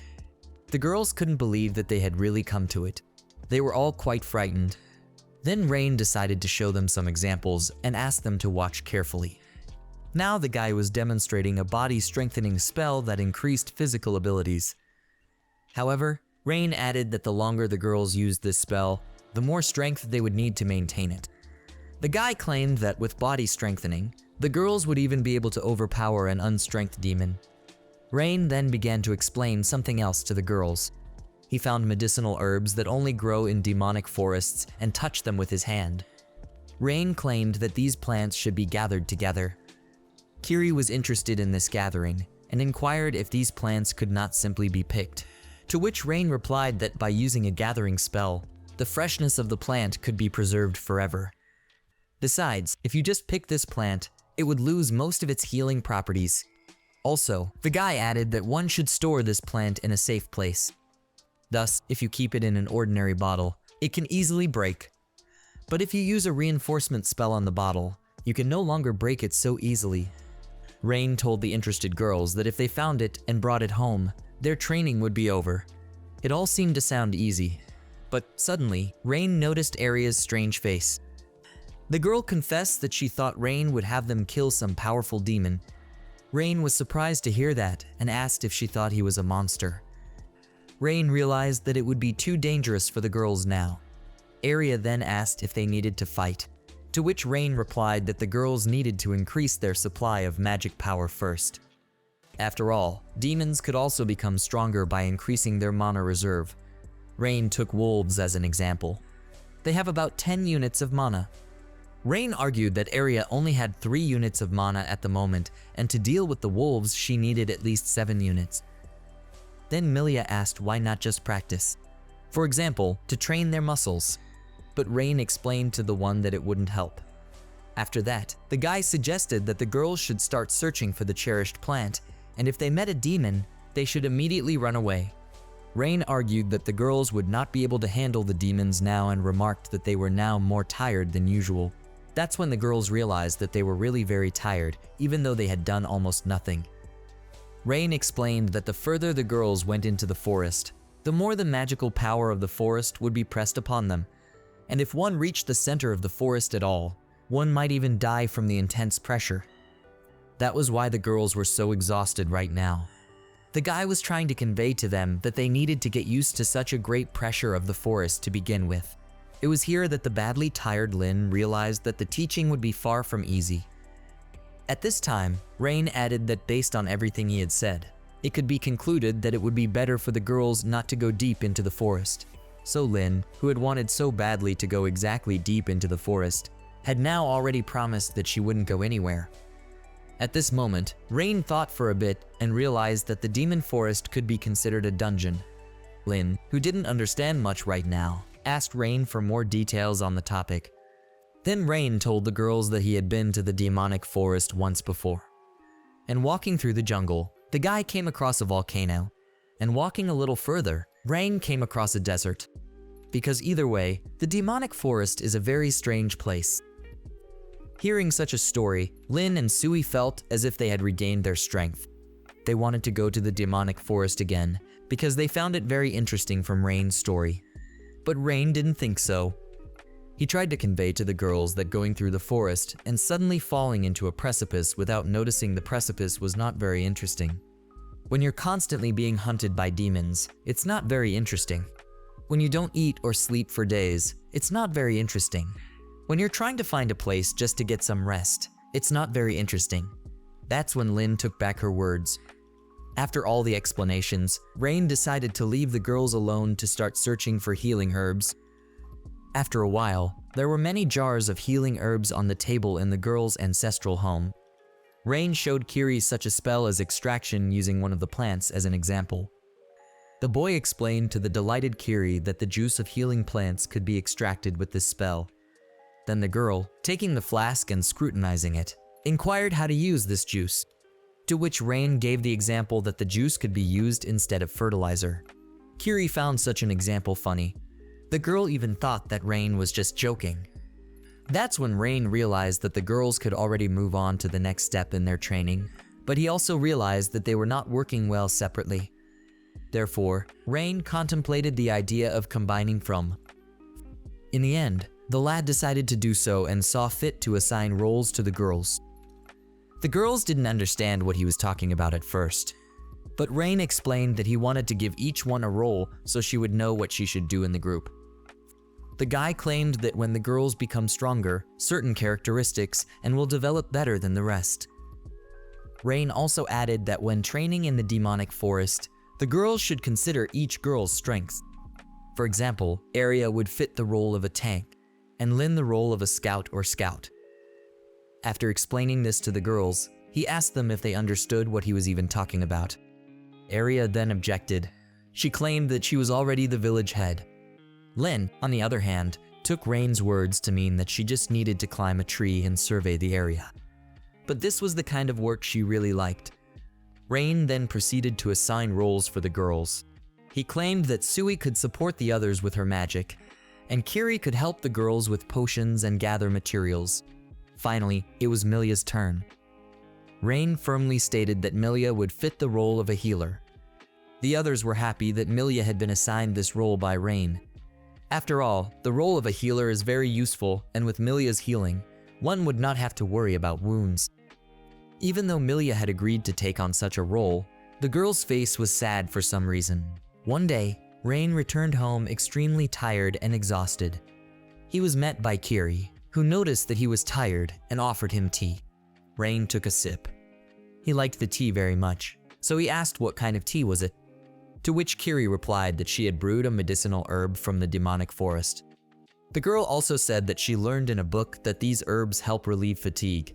That was why she decided to make this tea.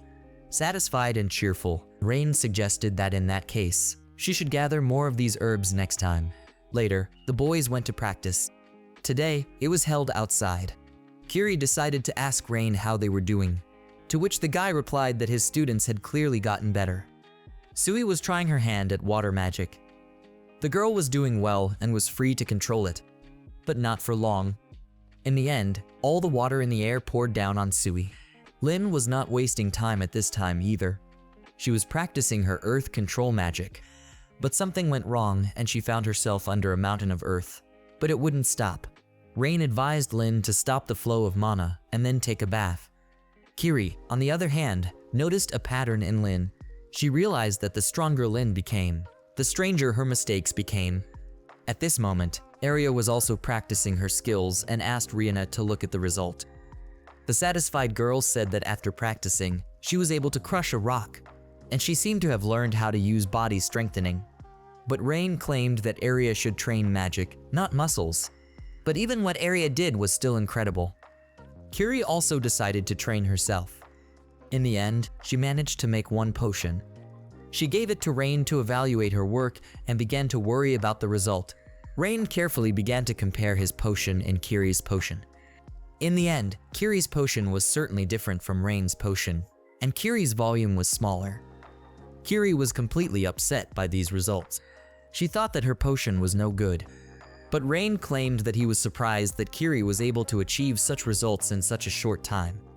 The guy told the girl that when he started, it took him much longer. Because of that, Rain praised Kiri for doing a good job, which rather embarrassed the girl and made her smile. At that moment, Milia came out of the next room. Kiri noticed her and called out to her. Milia, on the other hand, reacted strangely. Then Kiri realized that Milia would do the same thing today. The girl explained to the uncomprehending Rain that recently Milia had been going out all the time. This news alerted the guy. Then he asked Kiri what's the matter, to which the girl replied that it seems as if Milia is worried about something. Kiri claimed that Milia had never shown how to practice magic. Rain even got a little worried. Meanwhile, Milia had already left the house and headed somewhere in the forest. So Rain decided to go and see what was going on with Milia. When he went outside, Rain wondered if Milia was practicing. But if so, why doesn't she want to approach him? Finally, the guy found the girl standing with her back to him near a tree. Looking closer, Rain realized that Milia was doing something. The girl had a needle in her hands. Then Milia stabbed her finger with the needle so that blood spurted out of her finger. Then the girl used healing magic to heal her finger. But after waiting for a while, Milia realized that she had failed. This was not the first time she had failed, so the girl was quite frustrated. At this moment, she was called out by Rain. Milia even flinched from such an unexpected appearance.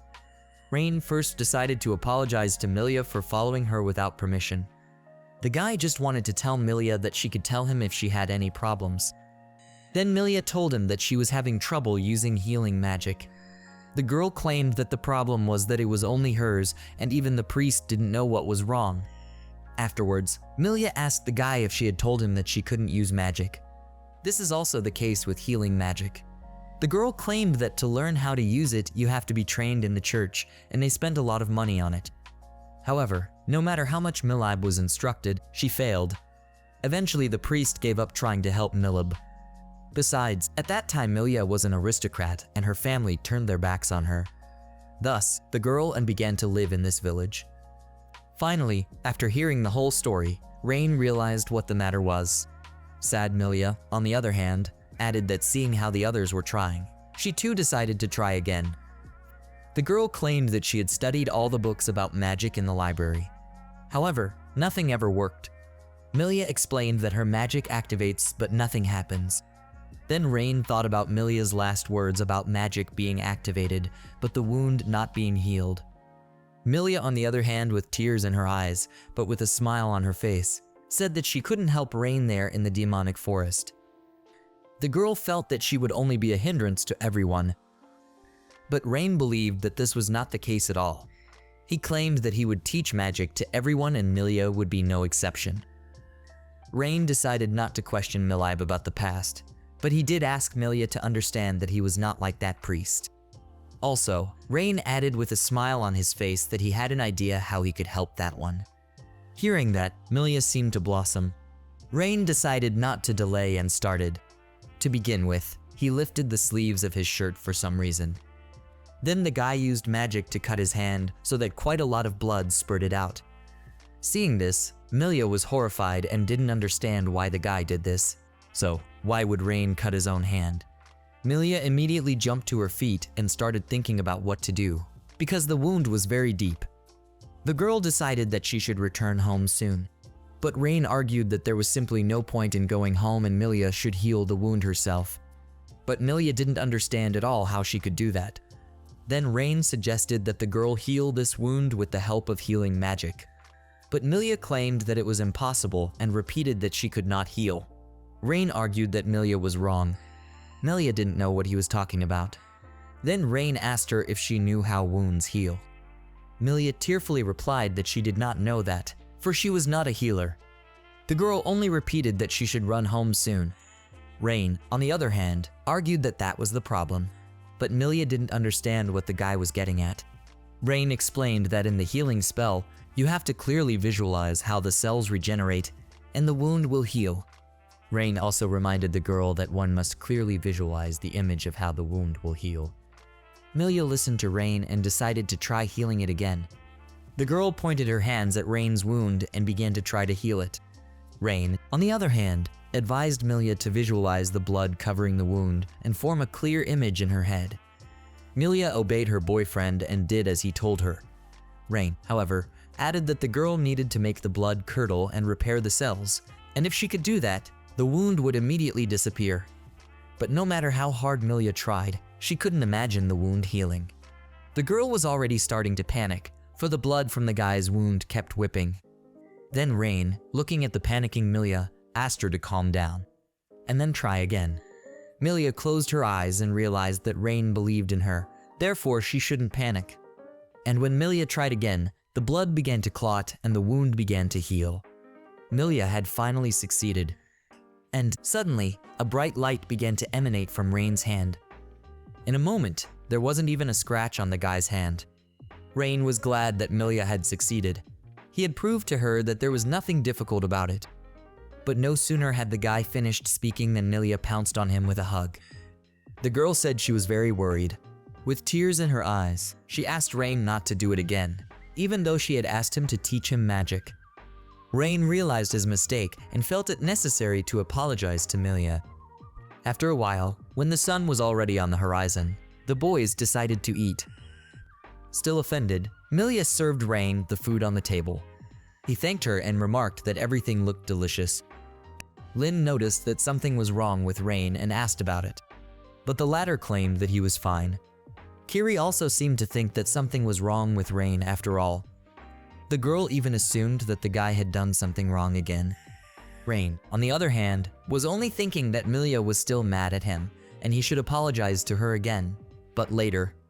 Right now, addressing everyone, Rain said that starting tomorrow, they would all train in the demonic forest. Some girls were happy about this news, while some girls felt that they weren't strong enough yet and the time hadn't come yet. Arya just didn't expect this day to come so soon. But Rain claimed that the girls had practiced a lot and had already learned the basic skills according to their roles. The guy believed that they were already ready to train in the Daeonian forest. Lin and Sui concluded from these words that Milia had already mastered the healing spell, which they were very happy about. Milia herself admitted that she had had trouble with it before, but today it had worked out. Milia also pointed out that she had succeeded only because of Rain. Both Rain and the other girls were happy to hear these words. Then it was decided that all of them would do their best at practice tomorrow. The next day, sitting in a tree in the demon forest, Lin was looking for something. Then the girls came down and reported to Rain that the situation was normal. Rain then decided that they would split up from this place. But Arya had a question. She, being disgruntled and loaded with a bunch of stuff, asked if Rain had decided to get back at her like that. Arya just couldn't believe that they would practice magic like this. But Rain argued that there was no better method than exercise to improve body strength. But the guy also saw that Arya was too heavy and decided to do something different, even though it would not be as effective. But after hearing this, Arya decided to still stay with such a burden on her back. The girl said that she could handle and endure everything, otherwise how could she protect the others? At this moment, looking at Arya, Rain remembered that he had once had to go through the same thing. Therefore, he wished Arya good luck. Rain then asked the girls to divide into teams and start practicing. He decided to just stay nearby in case of danger. After a while, Kiri was already diligently gathering the right herbs, so hard that she tore her clothes. Milia heard this and said that she would mend everything as soon as they got home. Lin, on the other hand, suggested that Kiri ask their so-called grandmother for a new outfit. Arya, hearing such a thing, was very indignant. She asked not to call that woman a grandmother. Rain, on the other hand, did not understand at all which granny they were talking about and decided to ask the girls about it. Milia explained that by granny, Lin meant the countess who governed the territory. Arya, on the other hand, added that this countess's name was Alicia Floria and she was her aunt. Arya claimed that her aunt is a great woman that has been to many battles, and her name is known in every country. Kiri thought that Alicia could be called a living legend at all. Alicia the goddess of fire, Alicia the dragon slayer, Alicia the supreme judge, Alicia the purple blade. These are what people said about her. Milia claimed that Alicia was incredibly strong. Moreover, single-handedly ruling an entire duchy. Rain, from such intense stories from the girls, of course, realized that Alicia was an amazing person. Milia, however, added that when their village was just developing, Alicia had appointed Arya as headwoman and had helped them more than once in times of need. Kiri, on the other hand, added that Alicia also used to send them new clothes. The girls then decided to ask Arya to thank Alicia for all of Alicia the next time they met her, for it had been a long time since Arya had visited her at all. Arya understood this, but she also admitted that she was afraid of Alicia. Rain, on the other hand, concluded that Alicia was very strict since there were so many rumors about her. At that moment, Lin and Sui noticed something and told Rain about it.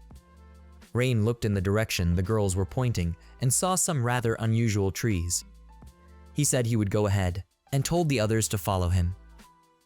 In the evening of the same day, one conversation took place in the stately mansion.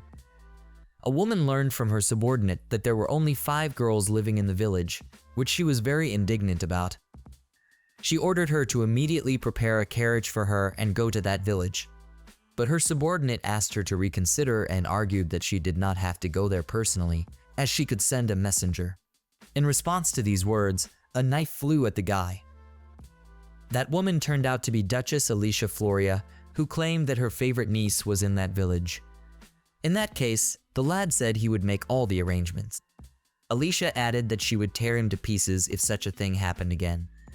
After a while, Alicia was already in the carriage and only hoped that Aria was alright, because winter was coming, and 5 girls would have a hard time surviving. Back to the big lake that Tsui and Lin found, Aria, looking at it, assumed that there was a river nearby. But Rain asked the girl not to forget that the demon forest was akin to a dungeon. The guy argued that the lake could have just appeared. Dean at this time sat right by the shore of the lake and thought about what a strange place it was after all. Then, noticing something amiss, the girl called out to Rain. She pointed her finger into the lake and said that there were a lot of big fish. Kiri walked over to Lin at this time and tapped her on the head, asking her not to get so close to the lake because it could be dangerous. Then Rain turned his attention to those big fish that Lin was talking about. He pointed out that they were definitely not demons, but ordinary fish. But Kiri didn't believe it. After all, fish shouldn't be that big. Then Sui suggested that the fish could be that big because of magic. Rain joined Sui and said that she made a good point. The guy explained that everything grows much faster in places where magical energy accumulates, and it seems that living things are no exception. Rain stroked the girl's head and praised her for her ingenuity, because it was probably their magic that made the fish big. Lin, on the other hand, was upset about it. She thought that if they had a fishing rod, they could have caught such a fish. Milia agreed with Lin. It had been a long time since the girls had eaten fish. Besides, it could be prepared for the winter. Rain liked the idea too. He remembered that Aria should have a fishing rod in her backpack. Aria was a little taken aback that the boys had brought a fishing rod with them. The girl just didn't understand why a fishing rod was needed in the demonic forest. Rain, on the other hand, claimed that the fishing rod was needed in case they could get food in the forest. Then Rain and Aria began to diligently search for a fishing rod. When they managed to find it, Aria thought it was too short. The girl doubted that it was really a fishing rod at all. Rain, on the other hand, explained that it was a compound fishing rod, and if they put them together, the fishing rod would be ready. The guy was going to use the food as bait and be sure not to forget the float and sinker. Lin at this time stood and marveled at how much bait Rain was taking. After a while, the boys were already fishing. Aria couldn't stand it. She resented the fact that they had been sitting for so long. But Rain was only asking her to wait a little longer. And suddenly, finally, the guy finally managed to catch a huge, beautiful fish. And when the fish was already on dry land, Lin asked what to do next, to which Rain suggested that they make a tank of water. Using the magic of creating water, Rain encased the fish in a large ball of water. Aria then decided to join the guys and start fishing too. After a while, there were already several fish in the tank, so Rain suggested creating a bigger tank. Aria looked at all of this with anger. She never managed to catch anything. Then Rain told the girl that it was time to go home, for the sun was about to set. But the indignant Aria argued that she was not going anywhere until she caught something. The girl was determined to catch at least one fish. Rain, on the other hand, asked Aria not to worry, because she might catch something next time. But Aria stood her ground. She felt that she simply could not dishonor the status of the head of the village. At this point, the water became turbulent. Lin even joined the girl to help her pull out the fish. Aria already doubted whether it was a fish at all. Finally, the big fish revealed itself. For a second, it floated out of the water. For a couple seconds after such a triumph, Aria and Lin were simply dumbfounded. Then Lin realized what had happened and started praising Aria. But Aria only asked for help, because the fishing rod was about to break. Then Sui came to the rescue. She used reinforcement magic to make the fishing rod stronger and wished her good luck in the future, saying that now the fishing rod would not break. At this moment, Rain, looking at what was happening, realized that Sui's reinforcement was very strong, and she had practiced a lot to achieve such a level. That was when the guy decided not to help the girls since they could do it without him. Ariu at this time continued to pull the fishing rod diligently to pull the huge fish out of the lake. Finally, the fish once again surfaced from the water and revealed itself almost completely. The girls were dumbfounded and frightened at the same time at such a sight. But suddenly, they realized that the fish had a claw. This turn of events dumbfounded everyone even more. Rain realized that it was just a huge crab and was determined to catch it and be sure to bring it home. But Aria declared that she would not allow such a huge crab to be brought home. After a while, the boys went home in friendship. Aria continued to be sad because she had tried so hard but hadn't caught anything. Rain decided to cheer her up and told her that next time she would be lucky. Then, not missing the chance, the guy offered Aria to go fishing again. But an indignant Aria asked Rain to forget about catching that huge crab. But Rain did not like such an idea. He was sure that Aria herself was interested in catching such a critter. But Aria claimed that she was not at all interested and even scared, and Rain's behavior seemed like that of a child. Suddenly, the girls who were walking ahead suddenly froze. Aria asked them what was wrong, but she realized it herself when she looked ahead. In front of the entrance to the village was a carriage, and on the carriage was a coat of arms. Aria recognized this carriage. She realized that it was her aunt's carriage, but she didn't understand what she was even forgetting here. The girls then assumed that Alicia missed Aria so much that she decided to come herself. At that moment, out of nowhere, Alicia appeared and said hello to Aria. At this unexpected appearance, Aria even flinched. Without thinking long, Alicia pounced on Aria. Her aunt claimed that she immediately rushed to Aria when she heard that the village was in trouble. The indignant Aria, on the other hand, only asked her to stop hugging her. But Alicia was not going to let her niece go, since it had been so long since they had seen each other. The aunt wanted to hug Aria properly, and although Aria asked her to let her go, Alicia only asked the girl not to resist and to look at her face. But suddenly, Alicia noticed Rain looking at what was happening with a puzzled look and asked him what he was doing with her Aria. The next day, a bunch of royal knights and court wizards were wandering through the forest. Their captain was outraged that His Majesty had sent their elite squad into such a wilderness and thought that one low-grade sorcerer would be enough. The others asked the captain to calm down and deal with these wolves as soon as possible, but the captain claimed that was the problem. The captain said that who they hunted didn't matter at all, because they would get nothing out of it. As it turned out, the captain had heard that some anti-demon aristocrats used to do it. However, all he possessed was a basic magic called wind blades. The captain thought that if this kid could handle such weak magic, then it would be an easy job for them here, because he thought that they were much stronger than this kid. The squad, on the other hand, was supported by the captain and started praising the knights and wizards. At this point, the squad got into trouble. One frightened knight asked, hearing a strange sound, "What was that just now?" To which the captain only laughed and decided that the prey itself goes into their hands, so he offered the guys to see what kind of demon. After a while, the monster revealed itself. Seeing the giant bear, the knights and wizards were dumbfounded. They didn't understand where such a huge monster came from. But the captain told the squad not to retreat. He believed that it was just a pathetic demon, so the knights got serious and decided to show the monster their might. Without thinking long, the knights used a magic called wind blades. Then the blades flew straight at the bear. The knights, thinking that the danger was over, decided that this monster wasn't that strong. They didn't even understand why only the kid they had heard of was called an anti-demon aristocrat. But all of a sudden, the captain yelled. As it turned out, the monster had not yet been defeated.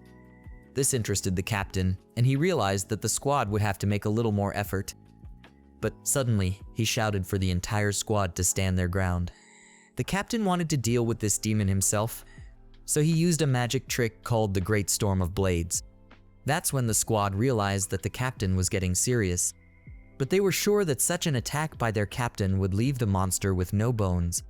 But suddenly, the bear roared again, and without thinking long, sat down the captain, who flashed right in front of his nose. The troop could not believe it. How could such a monster withstand top-class magic? Then all the knights rushed to save their captain. They used wind blades and magic storms. But it was all for nothing. The bear was still alive and unharmed. Finally, the wizards realized that their magic wasn't working at all. But they didn't understand how then the boy the captain was talking about was only able to cope with wind blades. At that moment, the situation worsened. 2 more bears came out of the forest and came at the roar of that. In the end, only the pitiful cry of the troop came from the forest. Back to the capital of the Sacred Kingdom. The action unfolds in the king's castle. The king angrily and unhappily pounded his fist on the table. As it turned out, his aides wanted to send reinforcements to the border, which he was quite indignant about. The king was sure that there was no need for reinforcements, for they had sent the court wizards there. But the head of the Order of Royal Wizards did not think so. He got caught up in explaining everything to His Majesty. The guy claimed that a month had already passed since the royal wizards were sent to the border. However, the forces of the demons had not weakened in the slightest. Guy claimed that they had already lost 40% of their troops, and if nothing is done, the army will be annihilated. The king was furious upon hearing such news. He thought that he was just being mocked and joked about, but those claimed that it was sadly true. The head of the order claimed that according to the king's stories, the anti-demon aristocrat was able to defeat an entire army of demons single-handedly. In addition, he only used a basic magic called wind blades. Then the king asked the guys if they doubted him, but the boys claimed that they in no way doubted His Majesty, and their mages had also used this spell. However, it had no effect. The head of the order argued that they needed to get the anti-demon nobleman back before it was too late. At this point, the king's subordinates intervened in the conversation. They asked the head of the order to shut his mouth, for he dare not challenge His Majesty's decision. The subordinates were outraged by the behavior of the head of the Order of Royal Wizards. They claimed that he would allow proud knights to rely on the boy's sorcery. But the head claimed that he would never dare to challenge His Majesty's decision. The simple fact of the matter was that if the army lost its borders, it could lead to real disaster. The chapter simply asked the king to make the right decision. Then the king said that at the moment, the main forces are focused on protecting the kingdom from invasion by neighboring countries. And if the head of the Order of Royal Wizards so desires, he himself should seek out this boy and direct him against the demons. At this moment, everyone in the chambers looked at each other. Finally, the king was told that the boy had left the kingdom. The king was furious to hear such a thing. He thought the boy was from the earl's house. But suddenly, the king remembered that when the boy's engagement was cancelled, he was relegated to the commoners. Even the head of the order could not believe it. He tried to convey to the king that this boy should be found immediately. But suddenly, the king couldn't stand it any longer and, banging his glass on the table, ordered the head of the Order of Royal Wizards to shut up. The king then threw a wine glass at the one and declared that it was the army's fault that they were in such a sorry state. The king claimed that the army couldn't even handle the pitiful demons. In that case, he simply did not see the point of their existence. The king claimed that the head of the order would be in big trouble if he failed him once more. After this conversation, the head of the order left the king's chambers exhausted. He realized that with such a ruler their kingdom was finished. The girl, the assistant to the head, said that if he continued to quarrel with the king in this way, he might expel him. To which the head replied that he might better just leave the kingdom if that happened. Then the girl asked the guy why he tried so hard and added the position of the head of the royal wizards. To this, the head answered nothing. Then the girl asked if the guy wanted to move to another country. To which the guy laughed and replied that he wasn't ready to give up yet. A short while after her arrival, Mrs. Alicia was already sitting in the mansion built by Rain with a dissatisfied face. Rain sat across from Alicia and felt this tension. The pressure was frantic. Then Alicia's personal butler decided to intervene. He asked Alicia to calm her pressure. This Alicia did. She changed the subject and said that she was very glad that Aria and her friends were safe. Also, Alicia apologized for not getting to the guys earlier. Alicia explained that she had ordered a man from the village to contact her in case of danger. However, it had been a very long time since there had been any communication, so Alicia began to worry. But thanks to Kess's investigation, Alicia learned everything and arrived before the situation became incorrigible. That's when Alicia finally asked Aria what had happened in the village. And when Aria told Alicia everything, she was furious. She ordered Kess to find all those bastards who dared to escape from the village. Alicia claimed that she would personally deal with each one and they would beg her for death. Kess, on the other hand, said that he had already started searching for the escapees. It was only a matter of time, and while Alicia considered the options of making the escapees dance on hot coals or putting them in an iron bowl. Rain looked at Aria and wondered if Alicia was serious about this. Within moments, Alicia had a smile on her face. She was glad that she had already dealt with one problem and decided to move on. Alicia turned to Rain, who was already scared. He realized that he would definitely stay dead if he said the wrong thing. But the first thing Alicia asked Rain was what was his name. Rain gave his name and added that he was honored to meet the One. But Alicia asked Rain to omit the formal greeting. She claimed that the One was currently the only male in the village, so she needed to investigate him thoroughly. Alicia argued that she could not allow some suspicious person to stay in the village. Rain was very scared at this time. He realized that if Alicia didn't like something, there was no way he could get away with it. Then the boy began his story. He began by saying that he was a monster hunter in his country. Then, suddenly, Milia and Aria gagged the guy and said that he had only recently started living with them. After which, the girls flashed Rain out the door. While in the hallway, Aria asked Rain if he wanted to tell the truth. Without waiting for an answer, Aria only asked him to remember that in this country, the interpretation of magic is limited. Milia added that Rain had come from another country to teach them magic, and if they found out about it, the boy might be in trouble. Milia realized that hiding the truth would be difficult. Aria, on the other hand, also thought that deceiving her aunt was bad, but she was willing to do it for Rain's safety. The girls then decided to come up with a perfect past for Rain. Milia said that she and the girls would keep it a secret too, and then started dictating to the boy his new story. Rain didn't even have time to memorize all the details. After a while, Alicia was already listening to Rain again. Rain, who was sweaty and shaking, claimed that he used to be an adventurer and had made a living at it. One day he was traveling and came across this village. Stammering, the guy said he couldn't pass by and stayed to help. Such a story Alicia found suspicious. Rain realized it himself. He knew that no one in his life would believe that he just happened to be in this place. That's when Aria stepped in to save the situation. She sucked up to Alicia and asked her, referring to her as her aunt, if she believed her. To which Alicia replied that she would believe Aria if she called her auntie again. That's when Rain realized that he was saved. Then Alicia asked another question. Did he build this house and the walls? To which Rain replied that he had created them with his magic.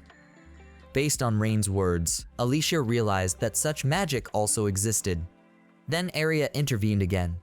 She told Alicia that they were really glad that Rain stayed in the village, and about the registration, they decided to wait until spring. Alicia listened to Aria and decided not to put it in the report in that case. At this point, Kes, stumped that the conversation was coming to an end, and asked Alicia for permission to start unloading supplies. Alicia allowed Kes to unload the supplies, but added that it was not a gift at all. She argued that Aria should know the basics of economics since he was the village headman. So Alicia asked her what she could offer in return for the supplies she received. Tut Titi Milia realized that they were saved. But Aria admitted that they had nothing at all.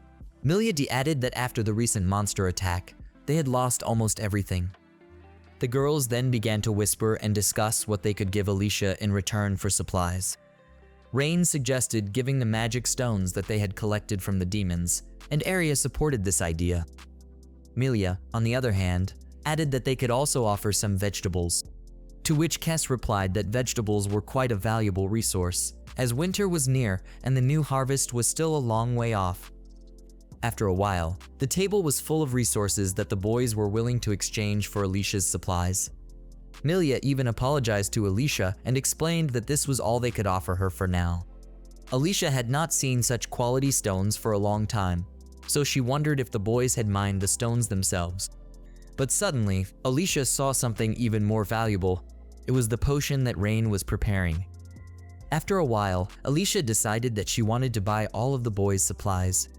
Milia was surprised by this and asked her if she was sure.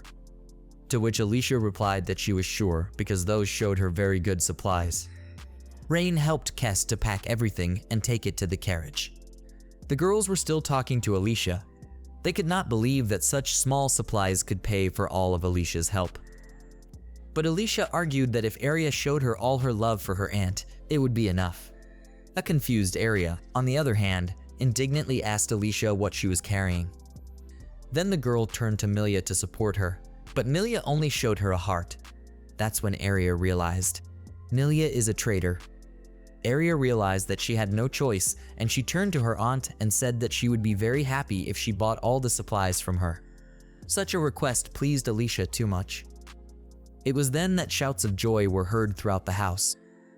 Milia then began to cheer up Aria, and the latter claimed that she would never forgive her. At this time, Alicia approached Rain. Rain approached that one and began to listen to her. Alicia, on the other hand, admitted that the guy's story made her suspicious, but she argued that if he was willing to help this village, she would be grateful if he lived here. Also, Alicia added that she had one small request for Rain. "You haven't done anything dirty here, have you?" Without a bit of shyness, Alicia asked the guy. Such a question made Rain feel scared for some reason. Aria intervened in this conversation and asked her aunt not to talk nonsense. The girl tried to convey to Alicia that Rain was a very good man. That's when Alicia realized that the guys were already good friends. So she decided not to ask anyone about Rain's present and past. That's when everyone realized one thing. Alicia had figured it out. Alicia claimed that she was glad to be able to visit the village anyway. She asked the boys to leave the rest of the formalities to her. Alicia said that she was leaving the welfare of this village to Riene, for which Aria thanked her very much. But suddenly, Alicia declared that the conversation on behalf of Countess Floria was over. This statement put the three in a stupor. Alicia, on the other hand, declared with hatred in her eyes that she would now speak as Aria's aunt. Alicia claimed that she didn't believe that Rain had nothing with her niece. After all, every man is a predator just waiting to pounce on a beautiful woman, so they live under the same roof. At this point, Alicia also realized that before Rain built this house, they were also sleeping together. The girl claimed that she had never been able to sleep together with Arichka. Alicia even admitted that she was just jealous of the guy. She decided that she would not give Aria to Rain, and he would have to win her back from her. In the end, Alicia loudly challenged Rain to a duel. So, after a while, Alicia and Rain were already outside and preparing for the duel. Alicia claimed that she wouldn't kill Rain even though it was a duel, but she made a condition to take Aria if she won. The other girls stood nearby and watched what was happening. They didn't know at all what had happened. Rain, on the other hand, replied to Alicia that he couldn't decide such a thing for Aria since they didn't have that kind of relationship. Such words made Alicia even more angry. She felt that he thought her niece was unworthy, but Rain shouted in horror that she wasn't.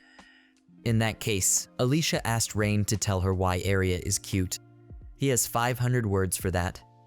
Rain, however, did not understand what Alicia wanted from him. Alicia then opined that Rain was just giving up. She claimed that she wouldn't even have 3,000 words to do it. After that, Alicia called out to Aria and asked her to come over. Aria approached Alicia and asked her what she wanted. Alicia apologized and asked Aria if she could lend her her sword. Aria didn't understand why Alicia was asking this of her. After all, there is her butler. Alicia laughed and admitted that she didn't expect something like this to happen, so they didn't prepare at all.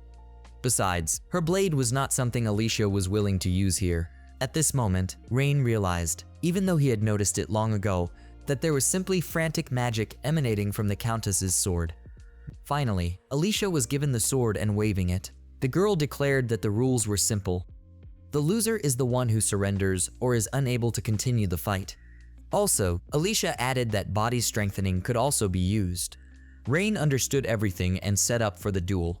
At that moment, the guy was called out by Aria and Milia. Then Rain approached them and the girls apologized for Alicia dragging him into her games. Aria claimed that when it comes to her, Alicia always oversteps her bounds. But Rain asked Aria not to worry. He claimed that he himself was wondering how strong the Countess was. Besides, Rain knew that he just had to win and believed that he wouldn't lose. And while Alicia was admiring Aria's sword, the girls on the sidelines were trying to convey everything in detail to Rain. They knew that Rain was certainly strong, but claimed that if a girl used all her strength, she could have the entire village in the blink of an eye. Therefore, Aria asked the guy to be extremely careful, because they didn't want the whole village to be destroyed at all. That's when Rain realized that they had a problem. He confessed that he didn't know how to hold back at all. One day, while practicing, Rain almost sent his parents into the world. That's when Aria realized things were bad. so she called Keys and told him she had something to tell him. At this time, Alicia was already burning with anticipation. She claimed that Rain couldn't escape because Area belonged to her. At that moment, Kes called out to the girl.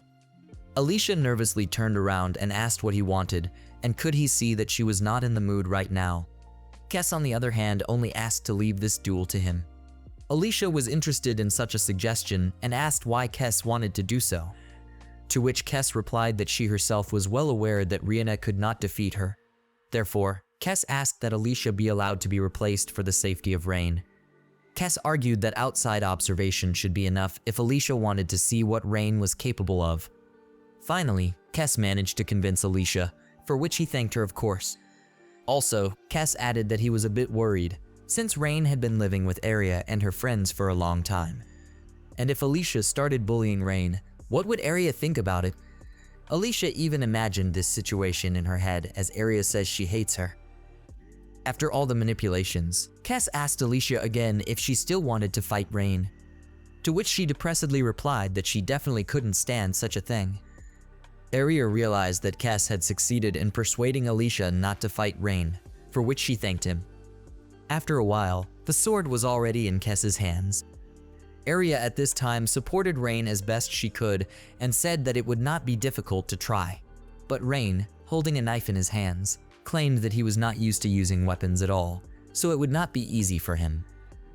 Finally, Alicia announced the start of the duel, and within a second, Kes simply disappeared, to which Rain was a little surprised. But a moment later, Kes was already behind Rain's back. He swung and almost struck at Rain, but he managed to dodge. That's when Rain realized that Kes was very fast. Kes was also surprised. He wanted to end it all with one punch and didn't even expect Rain to be able to dodge. But he wasn't gonna give up just like that, so he swung his sword at the guy again, but Rain dodged again. For a few more minutes, Kes continued to attack Rain, but he just dodged. At some point, Rain assumed, based on how fast Kes was, that he seemed to specialize in enhancing body speed. Rain realized that keeping up with Kes would be quite a problem. Finally, the guy decided to attack. The first thing he did was to use a magic called Wind Blades. Kes was surprised that Rain was holding 8 spells at once. Knowing magic wasn't forbidden, he immediately realized that Rain was an amazing person and would have to try harder with him. Kes then decided to see what Rain could do and attacked him again. He threw knives at the guy's feet and then shouted, "Explosion!" The explosion happened. At first, Rain couldn't even see through it. Lin and Sui at this time were yawning and wiping their eyes like nothing. Rain, on the other hand, realized that Kes had tried magic on the thrown object and decided that Kes wanted to attack him from the smoke. But it only costs Kes to give himself away, and Rain immediately attacks him with Wind Blades. Then the guy decided to create pillars as well. He created them using earth control. Rain realized that by creating obstacles, one could use magic to thicken the air and cause suffocation. And if Rain was fighting a demon, that's what he would do. But the guy didn't want to use such magic against a human. Kes was puzzled that Rain had created so many pillars in an instant. He realized that not getting closer was the right decision. Kes could already realize that Rain was an experienced person just by seeing his magic. Kes just didn't know that such a person lived in their country. He even realized that Rain was a head stronger than him. But still, Kes thought that no matter how big the difference in strength was, because there was always a chance to win. He once again decided to disappear from Rain's sight. Rain realized that if he was serious, Kes just might die. Then the guy should be more careful and not break his weapon yet. Still, Rain realized that there was no other way out. In advance, he mentally apologized to Area. At this moment, Kes appeared from above. He was sure that Rain had completely forgotten about the possibility of attacking from above, so he thought that he would win. But when Kes was about to strike, Rain stopped his sword with his knife. Kes was dumbfounded. At that moment, his sword trembled, and in a moment a crack appeared on it. The sword still could not stand and broke. Kes was terrified and understood nothing. Rain, realizing that Area's sword was broken, was a little distressed. After a while, Alicia was already reprimanding Kes for losing. She stuck his head in the ground and asked him what he had to say for himself, to which Kes only apologized and explained that he had simply underestimated his opponent. Alicia turned to Rain and admitted that she was convinced that Rain was definitely an amazing person. Therefore, Alicia recognized his victory. However, the girl added that it didn't mean that she allowed the guy to molest Arya. Rain, on the other hand, smiled and didn't even realize what she was talking about. He didn't even have such intentions in his mind. Alicia finally grabbed Kes by the leg and started dragging him to the carriage with the words that she would be back, and until then, the safety of the village lies with Rain. As Kes and the Countess were on their way home, Kes told her that the power of the Rhine was comparable to the strongest storm, but Alicia remained silent. Then Kes asked her if she was in a good mood and if nothing had happened, to which Alicia replied that she was just happy to see Arya. Besides, she was interested in one subject. She held out the vial to Kes and asked him to take a look. Kes didn't know what it was, so he asked Alicia. Alicia explained that it was a liquid of medicinal herbs that had been extracted by a top-rank spell. With the help of it, the guys were able to grow such good vegetables. But one such vial would also be enough to buy a house in the royal capital. Alicia claimed that when she saw the vial among the supplies, she could not believe her eyes. In addition, when she asked where the boys had gotten it, they said they had gotten it themselves. Alicia was just sure that such supplies had been obtained by Rain. Kes, on the other hand, said that he had already realized that Rain was an unusual man, and as Alicia herself knows, repairing equipment requires special materials imbued with magical energy, and the country that has more of these materials will win the war. Then Alicia clutched her head and said with a smile on her face that she should have guessed it herself.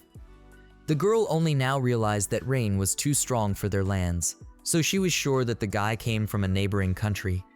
Although Alicia didn't know the reason why he decided to come to them. However, if he was in the village, she might not worry about their safety. Alicia understood that Kes didn't like Rain, but she argued that letting such a powerful mage go was simply foolish. To this Kes agreed. Kes then decided to finalize the registration of the new settler as soon as possible.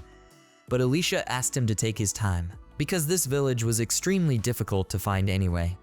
Also, if such a thing happened, Kes would have to see to it that the information didn't go anywhere. Alicia marveled that potions in her territory would be their greatest trump card if they could produce them. And if that really happened, the girl was determined to rub the cheeky second prince's nose in it.